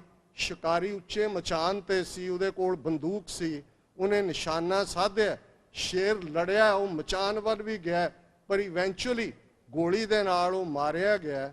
ਤੇ ਫਿਰ ਸ਼ਿਕਾਰੀ ਨੇ ਆਪਣੀ ਬਹਾਦਰੀ ਦੀ ਕਹਾਣੀ ਲਿਖੀ ਕਿ ਮੈਂ ਕਿਵੇਂ ਬਹਾਦਰੀ ਨਾਲ, ਮੇਰਾ ਨਿਸ਼ਾਨਾ ਕਿੰਨਾ ਪਰਫੈਕਟ ਹੈ। ਤੇ ਅਖੀਰਲੀ ਲਾਈਨ ਹੈ ਕਿ ਜੇ ਸ਼ੇਰ ਜਿੱਤ ਜਾਂਦਾ ਤੇ ਫਿਰ ਉਸ ਲੜਾਈ ਦੀ ਕਹਾਣੀ ਸ਼ੇਰ ਨੇ ਲਿਖਣੀ ਸੀ ਕਿ ਉਹਨੇ ਕਿਵੇਂ ਖਾਲੀ ਹੱਥੀਂ ਉਸ ਬੰਦੂਕ ਵਾਲੇ ਦਾ ਮੁਕਾਬਲਾ ਕੀਤਾ। ਅੱਜ ਸਾਡੀ ਬਹਾਦਰੀ ਦੀ ਦਾਸਤਾਨ, ਸਾਡੀ ਕੁਰਬਾਨੀਆਂ ਦੀ ਦਾਸਤਾਨ ਅਸੀਂ ਨਹੀਂ ਲਿਖ ਰਹੇ, ਅਸੀਂ ਨਹੀਂ ਪੜ੍ਹ ਰਹੇ। ਦੁਸ਼ਮਣ ਲਿਖ ਰਿਹਾ ਜਸਟਿਨ ਟਰੂਡੋ ਦੇ ਵਿਜ਼ਿਟ ਨੂੰ ਲੈ ਕੇ ਕਿਵੇਂ 30 ਮਿਲੀਅਨ ਸਿੱਖਾਂ ਨੂੰ ਹਿਊਮਿਲੇਟ ਕੀਤਾ। ਪੰਜਾਬੀ ਫੋਰਮ ਹੈ ਦਿੱਲੀ ਦੇ ਵਿੱਚ, ਸਾਰੇ ਉਹਨਾਂ 'ਚ ਕੋਈ ਲੈਫਟੀਨੈਂਟ ਜਨਰਲ ਰਿਟਾਇਰ ਹੈ, ਕੋਈ ਆਈਐਸ ਅਫਸਰ ਹੈ, ਭਲੇ ਜੇ ਸਿੱਖ ਨੇ, ਕੋਈ ਟਕਰਾਅ 'ਚ ਯਕੀਨ ਨਹੀਂ ਰੱਖਦੇ। ਉਹਨਾਂ ਨੇ ਵੀ ਪ੍ਰੈਸ ਕਾਨਫਰੰਸ ਕਰਕੇ ਕਿਹਾ ਵੀ ਤੁਸੀਂ ਬਹੁਤ ਜ਼ਿਆਦਤੀ ਕੀਤੀ ਹੈ। ਵੀ ਉਹ 17-18 MP, 4 ਉਹਨਾਂ 'ਚ ਸਿੱਖੀ ਸਰੂਪ ਦੇ ਮਿਨਿਸਟਰ, ਜਿਵੇਂ ਉਹ ਸਾਰਾ ਪਰਿਵਾਰ ਸ਼ਰਧਾ ਨਾਲ ਦਰਬਾਰ ਸਾਹਿਬ ਦੇ ਦਰਸ਼ਨਾਂ ਨੂੰ ਆਇਆ। ਇੱਕ ਪਾਸੇ ਸਿੱਖ ਔਰ ਪੰਜਾਬ ਵੈਲਕਮ ਕਰ ਰਿਹਾ, ਦੂਸਰੇ ਪਾਸੇ ਰੈਸਟ ਆਫ ਦਾ ਕੰਟਰੀ ਅੱਜ ਤੱਕ ਵੀ ਲੱਗੇ ਹੋਏ ਨੇ। ਹੋਰ ਸਾਨੂੰ ਕਿੰਨੇ ਕੁ ਸਬੂਤ ਚਾਹੀਦੇ ਨੇ ਕਿ ਸਾਡੀ ਤਹਿਜ਼ੀਬ ਕੀ ਹੈ, ਸਾਡੇ ਦੁਸ਼ਮਣ ਦੀ ਚਾਹਨਾ ਕੀ ਹੈ। ਅਸੀਂ ਸੱਚ, ਹੱਕ, ਇਨਸਾਫ 'ਚ ਯਕੀਨ ਰੱਖਦੇ ਹਾਂ। ਅਸੀਂ ਬੇਲੋੜੀ ਕਿਸੇ ਹਿੰਸਾ ਦੇ ਹੱਕ 'ਚ ਨਹੀਂ ਹੈ। ਪਰ ਸਾਡੇ ਲਈ ਭਾਈ ਸੁਬੇਗ ਸਿੰਘ, ਸ਼ਾਹਬਾਜ਼ ਸਿੰਘ, ਸਰ ਕਰਤਾਰ ਸਿੰਘ ਸ਼ਰਾਬਾ, ਸ਼ਹੀਦ ਭਗਤ ਸਿੰਘ ਤੋਂ ਲੈ ਕੇ ਅੱਜ ਤੱਕ ਸਾਡੇ ਜਥੇਦਾਰ ਜਗਤਾਰ ਸਿੰਘ ਹਵਾਰਾ ਤੱਕ ਦੇ ਉਹ ਯੋਧੇ ਜਿਨ੍ਹਾਂ ਦੇ ਪੈਰਾਂ 'ਚ ਬੇੜੀਆਂ ਨੇ, ਹੱਥਾਂ 'ਚ ਹੱਥਕੜੀਆਂ ਨੇ ਜਥੇਦਾਰ ਹਵਾਰੇ ਦੇ, ਤੇ ਜਦੋਂ ਉਹ ਲਿਆਂਦੇ ਜਾਂਦੇ ਨੇ ਬਾਹਰ, ਆਲੇ ਦੁਆਲੇ 40-50 ਸਿਕਿਉਰਿਟੀ ਵਾਲੇ ਹੁੰਦੇ ਨੇ, ਉਹ ਗੁਲਾਮ ਲੱਗਦੇ ਨੇ। ਉਹ ਜਿਹਨੂੰ ਟੌਰਚਰ ਕਰ ਕਰਕੇ ਤਿਹਾੜ 'ਚ ਬਿਲਕੁਲ ਤੰਗ ਕੋਠੀ 'ਚ, ਜਿਵੇਂ ਬੰਦਾ ਸਿੰਘ ਬਹਾਦਰ ਦੇ ਅਸੀਂ ਵਾਕਿਆ ਪੜ੍ਹਦੇ ਹਾਂ, ਪਿੰਜਰੇ 'ਚ ਉਹਨਾਂ ਨੂੰ ਪਹਿਲਾਂ ਲਿਆਂਦਾ ਜਾਂਦਾ ਰਿਹਾ ਜਥੇਦਾਰ ਹਵਾਰਾ ਨੂੰ, ਤੇ ਉਹ ਬਾਹਰ ਨਿਕਲਦਿਆਂ ਵੀ ਚੜ੍ਹਦੀ ਕਲਾ ਦੇ, ਆਜ਼ਾਦੀ ਦੇ ਨਾਅਰੇ ਲਾਉਂਦਾ। ਜਿਹੜੀ ਗੁਲਾਮੀ ਹੈ ਉਹ ਨੈਸੈਸਰਲੀ ਬੇੜੀਆਂ ਹੱਥਕੜੀਆਂ ਦਾ ਨਾਂ ਨਹੀਂ ਹੈ, ਉਹ ਸਟੇਟ ਆਫ ਮਾਈਂਡ ਹੈ। ਤੇ ਜਦੋਂ ਅਸੀਂ ਮਨ ਕਰਕੇ ਗੁਲਾਮੀ ਦੇ ਸੰਗਲ ਤੋੜ ਦਿਆਂਗੇ, ਔਰ ਇਹ ਮੁਕੰਮਲ ਸੰਗਲ ਤੋੜਨ ਦੀ ਗੱਲ ਹੈ, ਸਪਿਰਿਚੁਅਲ ਵੀ, ਇੰਟੈਲੈਕਚੁਅਲ ਵੀ, ਫਿਜ਼ੀਕਲ ਵੀ, ਪੋਲੀਟੀਕਲ ਵੀ। ਔਰ ਫਿਰ ਸਤਿਗੁਰੂ ਦਾ ਤਾਂ ਸਾਡੇ ਨਾਲ ਇਕਰਾਰਨਾਮਾ ਹੈ। ਔਰ ਮੈਂ ਇਹਦੇ ਨਾਲ ਹੀ ਕਨਕਲੂਡ ਕਰਾਂ, 10ਵੇਂ ਪਾਤਸ਼ਾਹ ਦਾ ਇਹ ਪੰਥ ਨਾਲ ਇਕਰਾਰਨਾਮਾ ਹੈ, ਪੰਥ ਖਾਲਸਾ ਖੇਤੀ ਮੇਰੀ, ਹਉ ਸੰਭਾਲ ਕਰੋ ਤੇ ਸਕੇਰੀ। ਇਹ ਗੁਰੂ ਦਾ ਪੰਥ ਹੈ, ਗੁਰੂ ਨੇ ਬੇਘਰੇ ਨਹੀਂ ਰਹਿਣ ਦੇਣਾ। ਔਰ 20ਵੀਂ ਸਦੀ ਦੇ ਮਹਾਨ ਸਿੱਖ ਸੰਤ ਜਰਨੈਲ ਸਿੰਘ ਖਾਲਸਾ ਪਿੰਡਾਂ ਵਾਲਿਆਂ ਦੇ ਇਹ ਸ਼ਬਦ ਸਾਨੂੰ ਹਮੇਸ਼ਾ ਯਾਦ ਰੱਖਣ ਦੀ ਲੋੜ ਹੈ। ਖਾਲਸਾ ਜੀ, ਸ਼ਹੀਦਾਂ ਦੇ ਖੂਨ ਦਾ ਹੱਕ ਲੈਣੇ, ਤੇ ਸ਼ਹੀਦਾਂ ਦੇ ਖੂਨ ਦਾ ਹੱਕ ਮੁਕੰਮਲ ਇੰਡੀਪੈਂਡੈਂਟ ਸਾਵਰਨ ਸਟੇਟ ਦੇ ਨਾਲ ਜੁੜਿਆ ਹੋਇਆ ਹੈ। ਗੁਰੂ ਦੇ ਆਸ਼ੇ ਮੁਤਾਬਕ, ਗੁਰਮਤ ਆਸ਼ੇ ਮੁਤਾਬਕ ਆਪਣੇ ਜੀਵਨ ਨੂੰ ਜੀਵੀਏ। ਔਰ ਤੁਹਾਡਾ ਸਭ ਦਾ, ਸੰਗਤਾਂ ਦਾ, ਤੁਸੀਂ ਜਿਵੇਂ ਬਿਲਕੁਲ ਇਕਾਗਰਤਾ ਨਾਲ ਬੈਠੇ ਹੋ, ਮੈਨੂੰ ਫਖਰ ਮਹਿਸੂਸ ਹੁੰਦਾ ਹੈ। ਆਪਣੀ ਕੌਮ ਤੇ ਮੈਨੂੰ ਹਮੇਸ਼ਾ ਮਾਣ ਹੈ। ਪਰ ਇਹ ਮੈਂ ਤੁਹਾਡੇ ਤੋਂ ਜ਼ਰੂਰ ਆਸ ਕਰਦਾ ਕਿ ਆਪਸੀ ਨਿੱਕੇ ਨਿੱਕੇ ਮਤਭੇਦਾਂ 'ਚੋਂ ਨਿਕਲੋ, ਡਿਵਾਈਸਿਵ ਏਜੰਡਿਆਂ 'ਚੋਂ ਨਿਕਲੋ। ਔਰ ਮੈਂ ਕੱਲ੍ਹ ਸੁਜੈਸਟ ਵੀ ਕੀਤਾ ਸੀ ਕਿ youth oriented programme, seminars, discussions, history ਨਾਲ ਪ੍ਰਾਈਡ ਜੁੜਿਆ ਹੁੰਦਾ ਹੈ। ਜੇ ਬੱਚੇ ਬੱਚੀਆਂ ਨੂੰ ਅਸੀਂ ਪ੍ਰਾਈਡ ਨਹੀਂ ਦਿਆਂਗੇ, ਉਹ ਕਿਉਂ ਸਿੱਖ ਰਹਿਣਗੇ? ਉਹਨਾਂ ਨੂੰ ਪ੍ਰਾਈਡ ਹੋਏ ਕਿ ਉਹਨਾਂ ਦੀ ਇਹ ਦਸਤਾਰ ਇੱਕ ਮਹਿਜ਼ 5 ਯਾਰਡ ਕਲੋਥ ਨਹੀਂ ਹੈ, ਉਹਨਾਂ ਦੇ ਲਈ ਇਹ ਕੋਈ ਰਿਚੁਅਲਿਸਟਿਕ ਨਹੀਂ ਹੈ। ਇਸ ਦੇ ਪਿੱਛੇ 5.5 ਸਦੀਆਂ ਦਾ ਇਤਿਹਾਸ ਹੈ। ਇਸ ਦੇ ਪਿੱਛੇ ਭਾਈ ਸੁਬੇਗ ਸਿੰਘ, ਸ਼ਾਹਬਾਜ਼ ਸਿੰਘ ਤੋਂ ਲੈ ਕੇ ਅੱਜ ਤੱਕ ਦੇ ਸਾਡੇ ਵਰਤਮਾਨ ਸ਼ਹੀਦ ਨੇ। ਜੇ ਇਹ ਪ੍ਰਾਈਡ ਦਿਓਗੇ ਤੇ ਫਿਰ ਇਹ ਵੀ ਇਹੀ ਕਹਿਣਗੇ, ਸਿਰ ਜਾਏ ਤਾਂ ਜਾਏ, ਮੇਰਾ ਸਿੱਖੀ ਸਿਦਕ ਨਾ ਜਾਏ। ਵਾਹਿਗੁਰੂ ਜੀ ਕਾ ਖਾਲਸਾ, ਵਾਹਿਗੁਰੂ ਜੀ ਕੀ ਫਤਿਹ।